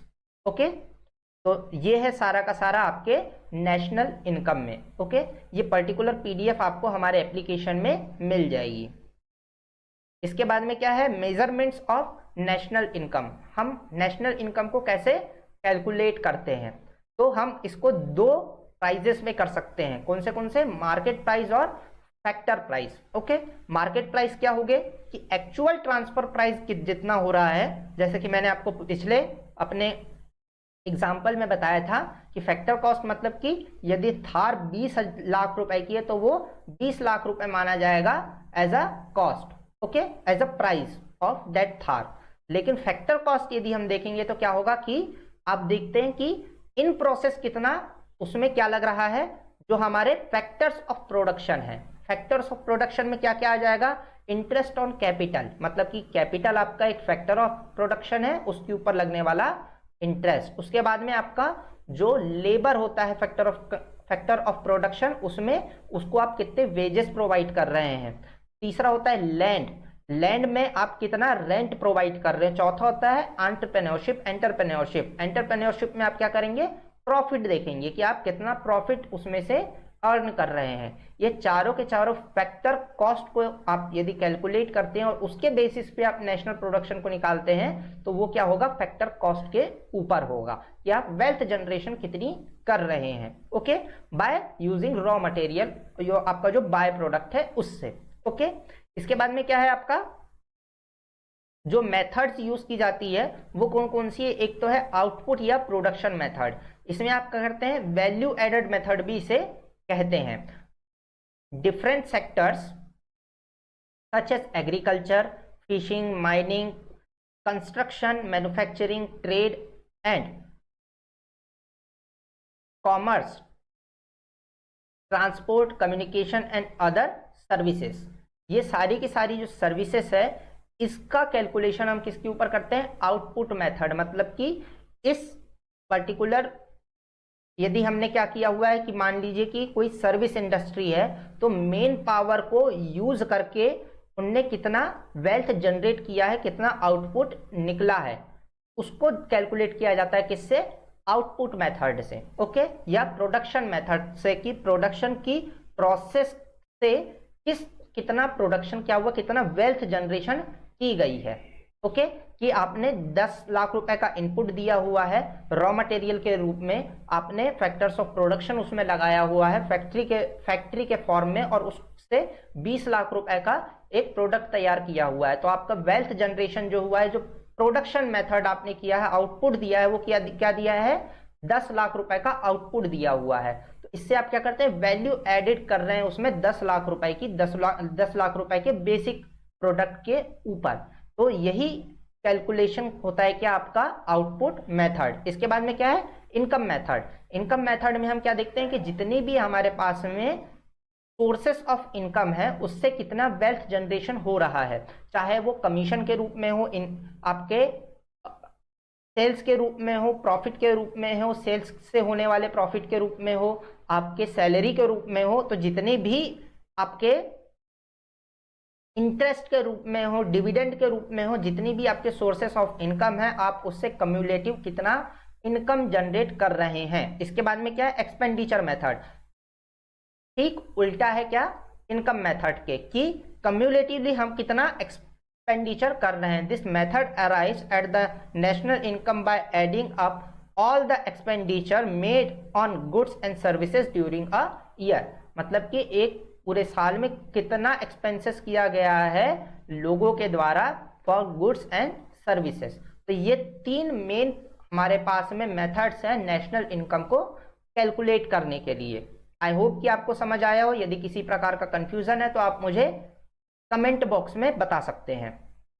इसके बाद में एक बहुत ज़्यादा इम्पॉर्टेंट वाला जो हमारे पास में टॉपिक है वो क्या है, इन्फ्लेशन। ओके, इन्फ्लेशन क्या होता है? ओके, इन्फ्लेशन होता है जब आपके करेंसी की बाइंग कैपेसिटी क्या हो जाती है, कम हो जाती है। ओके, पहले 1 रुपए से हमको 4 चॉकलेट मिल जाया करती थी, अभी 1 रुपए की 1 चॉकलेट मिलती है। मतलब कि जो 1 रुपए की बाइंग कैपेसिटी थी वो 1/4 रह गई है। मतलब 1 रुपए की जो पावर हुआ करती थी वो पावर क्या हो चुकी है, अब घट करके 1/4 रह गई है। तो यही क्या है, आपका इन्फ्लेशन है, कि एक पर्टिकुलर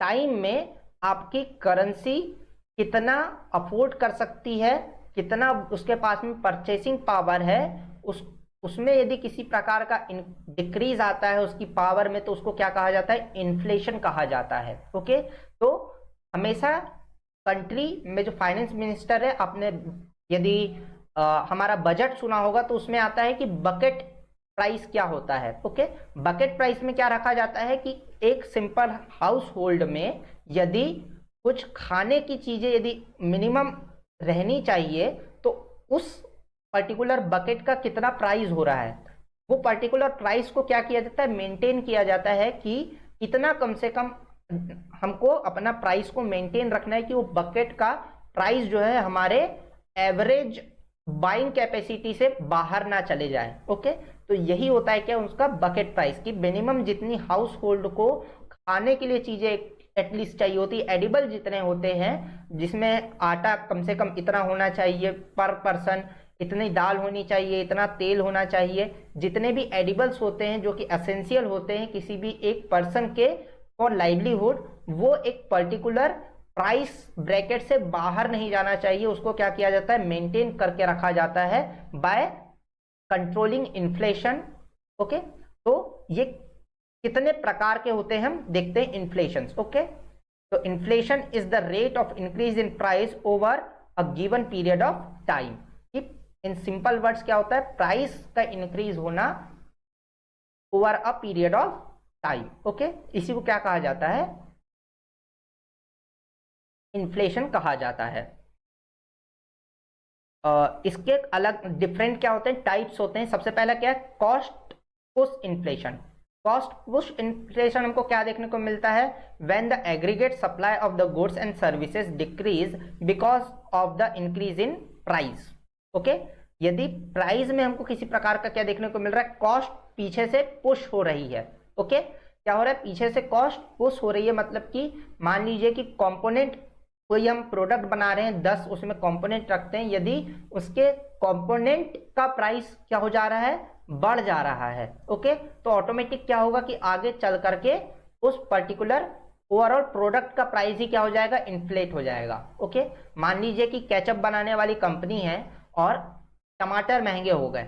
यदि टमाटर महंगे हो गए, रॉ मटेरियल महंगा हो गया, तो ऑटोमेटिक क्या होगा कि कंपनी को उसके केचप का प्राइस भी बढ़ाना पड़ेगा। तो ये हो जा रहा है क्या कि कॉस्ट को पुश किया जा रहा है, पीछे से जो कॉस्ट आ रही है उसको क्या किया जा रहा है कि कंपनी अपने तक के ले रही है और अपने से ट्रांसफर कर दे रही है कंज्यूमर के लिए। ओके, तो इस कंडीशन में क्या हो रहा है, कॉस्ट पुश हो रही है कंपनी के तरफ से कंज्यूमर के तरफ। ओके, और इसका अपोजिट क्या होता है, डिमांड पुल इन्फ्लेशन, जहां हमको देखने को क्या मिलता है कि ओवर डिमांड होने के कारण कंपनी को इंक्रीज करना पड़ रहा है उसके दामों को, या कंपनी जानबूझ करके भी इंक्रीज कर रही है उसके अपने प्राइजेस को। क्यों, क्योंकि उसको ओवर डिमांड देखने को मिल रही है over a period of time. Okay, कि बहुत ज्यादा डिमांड होने के कारण कंपनी अपने प्राइजेस को बढ़ा दे रही है ताकि वो क्या हो, वो ज्यादा से ज्यादा मुनाफा कमा सके इस कॉस्ट के कारण। ओके, तो ये क्या होता है, डिमांड पुल इन्फ्लेशन, जहां पे डिमांड पुल करती है प्राइस को अपर लेवल के ऊपर। इसके बाद में क्या है, deficit inducted inflation, being profit making institutions, commercial banks snatches sanctions more loans and advocates to the public when that the economic needs। Okay, हमको कब देखने को मिलता है ये, जब बहुत सारे धड़ल्ले से क्या दिया जाए, लोन्स बांटे जाए। ओके, यदि बहुत ज्यादा लोन्स बांटे जाएंगे, जैसे कि कहा जाता है कि यदि हमारे पास में नोट छापने की मशीन है तो गवर्नमेंट क्यों नहीं नोट छाप करके लोगों में बांट दे, अपने आप जो है गरीबी कम हो जाएगी, है ना। तो नोट छाप करके और नोट बांट करके गरीबी क्यों कम नहीं की जा सकती, जब हमारे पास में पेपर रखा हुआ है, पेपर भी रखा हुआ है, इंक भी रखी हुई है, नोट छापने की मशीन भी रखी हुई है, तो फिर भी गरीबी क्यों है? गरीबी की तो कोई बात ही नहीं, हमारी गांधी जी है, हमारी ही नोट है, छाप दो जितना छापना है। तो नोट छाप करके इसलिए गरीबी दूर नहीं की जा सकती क्योंकि इसके बाद में महंगाई भी उससे दोगुने तिगुने रेट से बढ़ जाएगी और बाकी सभी लोग जहां के वहां जितने के उतने वापस गरीब हो जाएंगे। ओके, तो इससे क्या होगा कि इन्फ्लेशन बहुत ज्यादा बढ़ जाएगा क्योंकि फ्री फ्लो ऑफ मनी हो जाएगा मार्केट के अंदर। यदि आप रिक्शा वाले को बोलेंगे कि भैया हमको वहां एक पॉइंट से दूसरे पॉइंट तक के छोड़ दो और ये 500 रुपए लो, तो बोलेगा कि भैया ये 500 रुपए नहीं लगेंगे, अब हमारे लिए लगेंगे 2000 रुपए, क्योंकि हमारे अकाउंट में इतना पैसा रखा हुआ है कि हम जो है आराम से सो करके भी काम चला लेंगे, दिन भर में एक राइड भी मारेंगे तो भी हमारा काम चल जाएगा। इसीलिए क्या होता है कि ये यदि बैंक्स जो है बहुत ज्यादा अधिक मात्रा में जब लोन्स बांट देते हैं तो इस कंडीशन में क्या होता है कि आपको बहुत सारे सेक्टर्स में देखने को मिलता है कि बहुत ज्यादा इन्फ्लेशन आ गया है क्योंकि लोन्स अधिक मात्रा में बांटे जा चुके हैं, बहुत ज्यादा मनी का इनफ्लो हो चुका है किसके ऊपर, आपके मार्केट के अंदर। तो उस कंडीशन में क्या करना होता है कि आरबीआई वापस चूसना चाहती है सारे के सारे मनी को। ओके, तो उसके बाद में क्या किया जाता है कि लोन्स कम से कम बांटे जाए। उसके बाद में क्या होता है कि आपका रेपो रेट बढ़ा दिया जाता है और रेपो रेट और रिवर्स रेपो रेट को मेंटेन करके क्या किया जाता है, वापस से इन्फ्लेशन को कंट्रोल में लाया जाता है। जैसे अभी कुछ समय पहले हमने देखा हुआ था कि रेपो रेट जो है हर हफ्ते हर 2 हफ्ते में हमको क्या देखने को मिल रहा था कि रेपो रेट बढ़ते चले जा रहा है, रेपो रेट बढ़ते चले जा रहा है। क्यों? क्योंकि उस समय पे बहुत ज्यादा इनफ्लो हो चुका था मनी का हमारे इकोनॉमी के अंदर और वो हमारे इन्फ्लेशन को दिनों दिन बढ़ाते चले जा रहा था। ओके, तो ये कुछ कारण होते हैं हमारे, कुछ टाइप्स होते हैं हमारे इन्फ्लेशन के। इसके बाद में क्या है, आपके कुछ स्टेजेस में होती है इन्फ्लेशन। सबसे पहले क्या होती है आपकी crawling inflation. Okay, crawling inflation में हमको क्या देखने को मिलता है कि ऑलमोस्ट जो है ये सिंगल डिजिट में रहती है। ओके, 5 to 6% में यदि चल रही है आपकी, क्योंकि आपको थोड़ा ना थोड़ा जो है वो इन्फ्लेशन चाहिए होती है, तभी आपका क्या होगा, डेवलपमेंट होगा। ओके, कि पहले जो चीजें बिक रही थी उससे कुछ ना कुछ क्या हो 5-6% का आपका इन्फ्लेशन भी लगातार बना रहे ताकि चीजें महंगी हो। उससे क्या होगा कि आपकी इनकम जो है वो धीरे धीरे करके क्या होगी, बढ़ेगी। ओके, तो इनकम के साथ में यदि इन्फ्लेशन साथ साथ चले तो ऑटोमेटिक क्या होगा कि आपकी wealth generation of the country साथ साथ चलेगी। ओके, तो आपको क्रोलिंग इन्फ्लेशन हमेशा चाहिए होता है। इसके बाद में क्या होता है, वॉकिंग इन्फ्लेशन होगा। वॉकिंग इन्फ्लेशन क्या होगा, डबल डिजिट होगा आपका, 14 to 15%, 16% तक के ये जा सकता है। इसके बाद में क्या होगा, रनिंग इन्फ्लेशन, मतलब कि बहुत ही ज्यादा तेजी से बढ़ चुका है। अब डबल डिजिट में हमको देखने को मिलेगा 50 to 60% तक के आपके प्राइजेस क्या हो जाएंगे, जंप कर लेंगे। और उसके बाद में आपको क्या देखने को मिलेगा, हाइपर इन्फ्लेशन देखने को मिलेगा। हाइपर इन्फ्लेशन हमको कब देखने को मिलेगा, जब आपका 100% के ऊपर चले जाए, ट्रिपल डिजिट में चले जाए यदि इन्फ्लेशन, तो उस कंडीशन में हमको क्या देखने को मिलता है, हाइपर इन्फ्लेशन देखने को मिलता है। चीजें बहुत ही ज्यादा महंगी हो जाती है। ओके, तो ये कुछ स्टेजेस है और टाइप्स है इन्फ्लेशन के। आई होप कि आपको समझ आए होंगे। यदि नहीं आए हैं, कोई कंफ्यूजन है, तो आप मुझे कमेंट बॉक्स में बता सकते हैं, मैं इसके लिए आपको एक डेडिकेटेड वीडियो बना करके दे सकता हूं। ओके, इसके बाद में क्या है आपका measurement of inflation. Measurement of inflation में हमारे पास में 2 टाइप के होते हैं। एक क्या होता है आपका कंज्यूमर प्राइस इंडेक्स और दूसरा क्या है आपका होलसेल प्राइस इंडेक्स, मतलब कि आपका खुदरा महंगाई दर और आपका होलसेल मतलब कि थोक महंगाई दर। ओके, तो थोक महंगाई दर होता है और एक खुदरा महंगाई दर होता है, जहां पर जो रिटेल मार्केट में जो चीजें चल रही है, जो इन्फ्लेशन आ रहा है, जितना प्राइस में चेंज आ रहा है, उसको कैलकुलेट किया जाता है, जो कि नेशनल स्टैटिस्टिकल ऑफिस द्वारा NSA द्वारा किया जाता है, जो कि किसके अंडर आता है, ministry of statics and programme implementation इसके अंतर्गत आता है। और इसको बेसिस क्या माना जाता है, इसको बेसिक माना जाता है 2012। मतलब कि 2012 में 100 रुपए से जितने प्रोडक्ट खरीदे जा सकते थे उसका अभी क्या मौजूदा आपको रेट मिल रहा है उसके हिसाब से क्या निकाला जाता है, कैलकुलेशन किया जाता है। लेकिन अभी गवर्नमेंट क्या कर रही है कि बोल रही है आरबीआई को कि 2012 को हटा करके 2014 या 16 रखा जाए। ओके, तो अभी करेंट गवर्नमेंट आरबीआई को ये बोल रही है कि भाई इसको हटा करके ये वाला होना चाहिए जिससे हमको ज्यादा अच्छा कैलकुलेशन मिलेगा।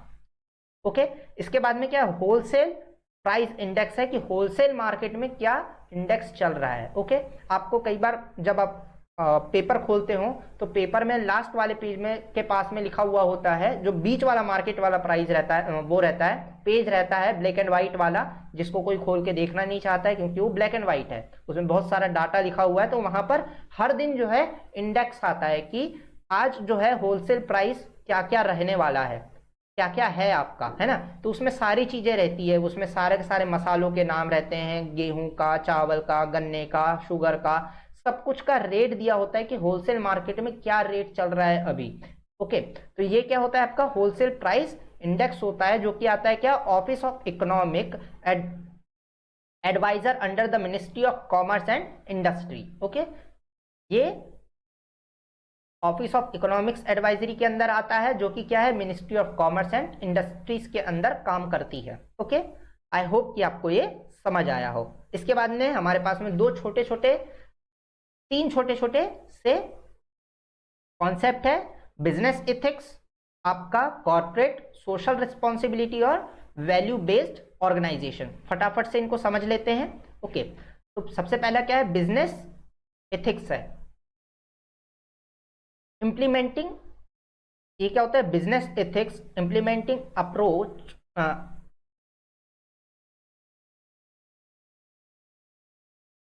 appropriate business policies and practices with regard to arguable controversial subjects।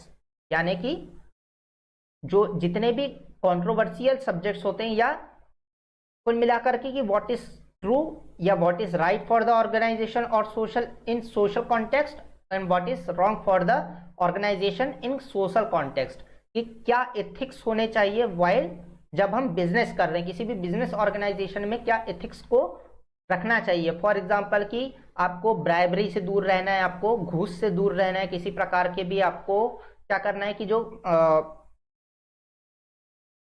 Environment को हार्म करने वाली चीजें उससे दूर रहना है, जो आपके पास में लोग काम कर रहे हैं उनका किसी प्रकार का एक्सप्लॉइटेशन नहीं होना चाहिए। यदि आपके ऑर्गेनाइजेशन में वुमन काम कर रही है तो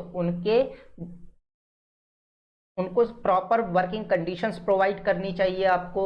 यदि किसी प्रकार का मैटरनिटी आपके पास में केस है तो उनको जो उनके राइट्स हैं उनको सही तरीके से प्रोवाइड करने चाहिए।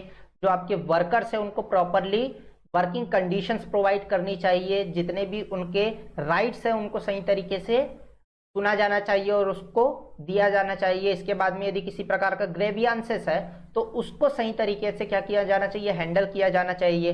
ये सारे के सारे क्या है, बिजनेस एथिक्स है। ओके, ये दो प्रकार के होते हैं, डियोंटोलॉजिकल एथिक्स होते हैं और दूसरा क्या होता है, डेंटोलॉजिकल एथिक्स। Okay, teleological ethics.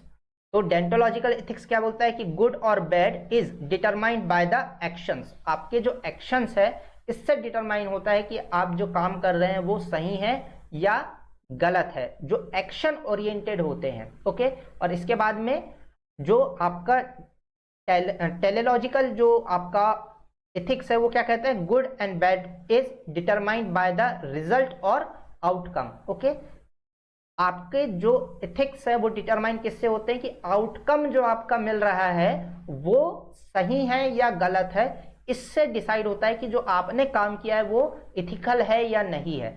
हो सकता है कि आप किसी अनइथिक जो आपका एक्ट है वो आपको क्या लग रहा है कि शुरू में तो गलत लग रहा है, लेकिन आपका जो मोटिव है, जो आउटकम होने वाला है वो क्या होने वाला है, सही होने वाला है, तो ऑटोमेटिक आपका काम क्या हो जाता है, वो एथिकल हो जाता है। ओके, यदि आप रेफरेंस देखना चाहे तो यदि आपने भागवत गीता पढ़ी हो या श्री कृष्ण के आइडियोलॉजीज के बारे में थोड़ा बहुत पढ़ा हो, उनकी क्या दृष्टि थी चीजों को लेकर के, तो आपको ये समझ में आ जाएगा बहुत जल्दी से कि यदि आपका आउटकम सही है तो आपका तरीके के ऊपर आपको फोकस नहीं करना है, आपको एंड रिजल्ट के ऊपर क्या करना है, फोकस करना है। तो ये आपका क्या है, टेलीलॉजिकल आपका एथिक कहता है। ओके, आई होप कि आपको ये दोनों चीजें समझ आ गई हो। यदि आपको किसी प्रकार का कंफ्यूजन है तो इसके लिए मैं एक डेडिकेटेड वीडियो बना दूंगा, आप मुझे कमेंट बॉक्स में बता सकते हैं। ओके, इसके बाद में क्या है आपका, क्योंकि इससे बहुत ज़्यादा डीप डाउन क्वेश्चंस हमारे पास में आते नहीं है, इसलिए मैं अभी इसको ज़्यादा स्ट्रेच नहीं कर रहा हूँ। यदि आपको इन दोनों चीज़ों के बारे में और एथिक्स के बारे में, बिजनेस एथिक्स के बारे में और ज़्यादा अच्छी डिटेल्ड वीडियो चाहिए तो आप मुझे कमेंट बॉक्स में बताइए, मैं उसके लिए आपके लिए डेडिकेटेड एक वीडियो बना दूंगा। ओके, तो इसमें हम देखते हैं कि एथिकल इश्यूज क्या आ सकते हैं किसी भी बिजनेस ऑर्गेनाइजेशन में। इसमें क्या हो सकता है, अनएथिकल अकाउंटिंग, अकाउंटिंग के प्रॉपर रूल्स एंड रेगुलेशंस को फॉलो ना किया जाए और किसी प्रकार का जो है मैनिपुलेशन हो डाटा में या अकाउंट्स में। ओके, इसके बाद में क्या है, ट्रेड कंपनीज जो होती है ज्यादातर वो क्या करती है कि मार्केट को मैनिपुलेट करती है, जैसे कि हमने हर्षल मेहता का केस सुना हुआ है ना। तो इस प्रकार का यदि मैनिपुलेशन किसी प्रकार का हो रहा है, सोशल मीडिया एथिक्स का प्रॉपर क्या होना चाहिए, आपको यूज किया जाना चाहिए उसको किसी प्रकार का मैनिपुलेशन, किसी प्रकार का फेक एजेंडा, किसी प्रकार का हर्टफुल या हार्मफुल एजेंडा चलाना, ट्रेंड ओपन करना जो कि इथिकली सही ना हो, वो नहीं होना चाहिए। इसके बाद में क्या है, हरासमेंट एंड डिस्क्रिमिनेशन, किसी प्रकार का हरासमेंट नहीं होना चाहिए और किसी भी प्रकार का डिस्क्रिमिनेशन नहीं होना चाहिए वर्क प्लेस पे, चाहे वो वुमन के साथ हो, चाहे वो किसी थर्ड जेंडर के साथ में हो। इसके बाद में क्या है, हेल्थ एंड सेफ्टी का ख्याल रखा जाना चाहिए, खास करके जहां पर लेबर का क्लास काम कर रही होती है वहां पर ज्यादातर ये हमको एथिकल इशू देखने को मिलता है कि जो वर्किंग कंडीशंस होती है वो बहुत ज्यादा हेल्दी नहीं होती है काम करने के लिए, तो उनकी सेफ्टी और हेल्थ का पूरा ख्याल रखा जाना चाहिए। इसके बाद में क्या, टेक्नोलॉजी और प्राइवेसी का पूरा ख्याल होना चाहिए, जैसे कि ज्यादातर हमको देखने को मिलता है किसमें, फेसबुक के केस में हमको देखने को मिले, चाहे हमको गूगल के केस में देखने को मिले, चाहे हमको जो पबजी वाला केस हमारा हुआ था उसके ऊपर देखने को मिले। तो क्या होता है कि डाटा की प्रॉपर प्राइवेसी रखी जाना चाहिए। ओके, इसके बाद में क्या होता है, एक और छोटा सा कॉन्सेप्ट है हमारे पास में, वो है एथिकल डिलेमा। एथिकल डिलेमा क्या होता है, ऐसा सिचुएशन जहां पर हम निर्णय नहीं ले सकते हैं। एक साइड में क्या है कि आपका बिजनेस है जो कि लॉस में जा सकता है, दूसरा है आपका लोगों का कंसर्न। ओके, तो आपको दोनों ही चीजों को मेंटेन करके रखना होगा कि भाई लोगों का नुकसान भी ना हो और आपका जो है बिजनेस में भी नुकसान ना हो। ओके, एथिकल भी आपको रहना है, आपको सेम टाइम में एनवायरनमेंट को भी बचाना है और अपने बिजनेस ग्रोथ को भी देखना है, आपको अपनी कंपनी को भी चलाना है और आपको एनवायरनमेंट को वो नुकसान ना पहुंचाए इसको भी मेंटेन करना है। जब इस प्रकार के आपके पास में क्या आते हैं कि कंडीशन आती है जहां पर दोनों ही चॉइस कहीं ना कहीं जिसके प्रो भी होते हैं और कॉन्स भी होते हैं, उस कंडीशन में जब कंपनी डील करती है या कोई भी ऑर्गेनाइजेशन डील करती है या कोई भी पर्सनल व्यक्ति भी डील करता है तो उसको क्या कहा जाता है, एथिकल डिलेमा कहा जाता है। ओके, आई होप कि आपको समझ आया हो। यदि आपको किसी प्रकार का कंफ्यूजन है तो आप मुझे कमेंट बॉक्स में बता सकते हैं। इसके बाद में क्या है, corporate social responsibility. Corporate social responsibility refers to the concept that business have a responsibility to act ethically and contribute to economic development while improving the quality of life of their employees and the local community as well as the society as large।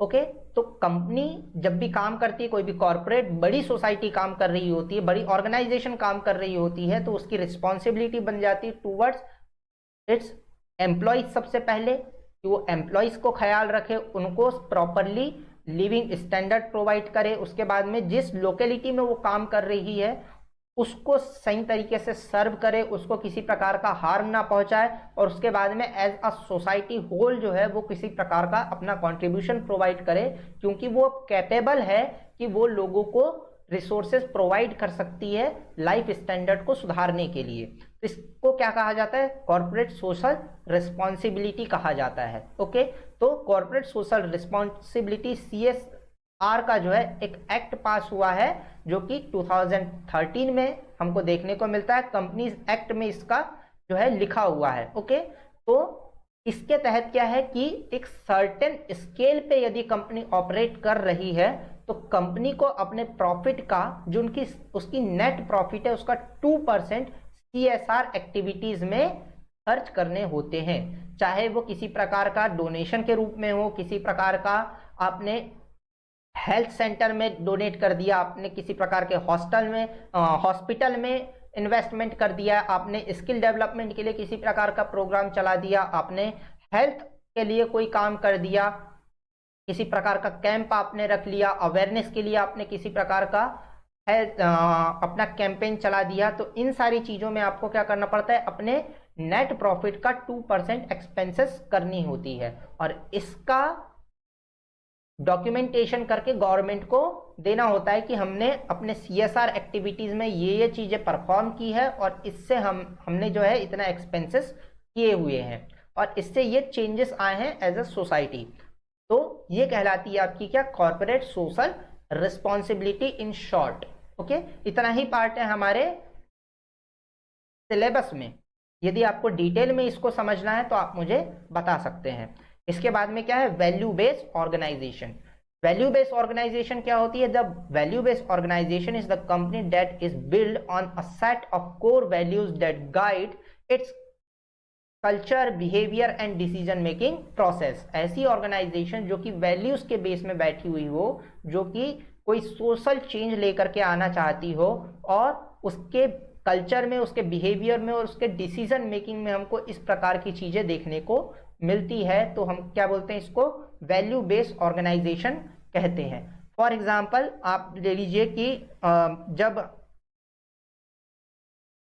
26/11 का हमला हुआ था भारत के ऊपर, तो जो ताज hotel में किस प्रकार का ऑपरेशन हुआ था कि वहां पर जितने भी लोग घायल हुए थे उन लोगों को कंपनी ने अपने खर्च पर जो है उनका पूरा का पूरा इलाज करवाया था। जो मृतक थे वहां पर उनको कंपनी ने अपने खर्च पे उनको इंश्योरेंस प्रोवाइड किया था, उनको फाइनेंशियल असिस्टेंस प्रोवाइड की थी, मेडिकल असिस्टेंस प्रोवाइड की थी।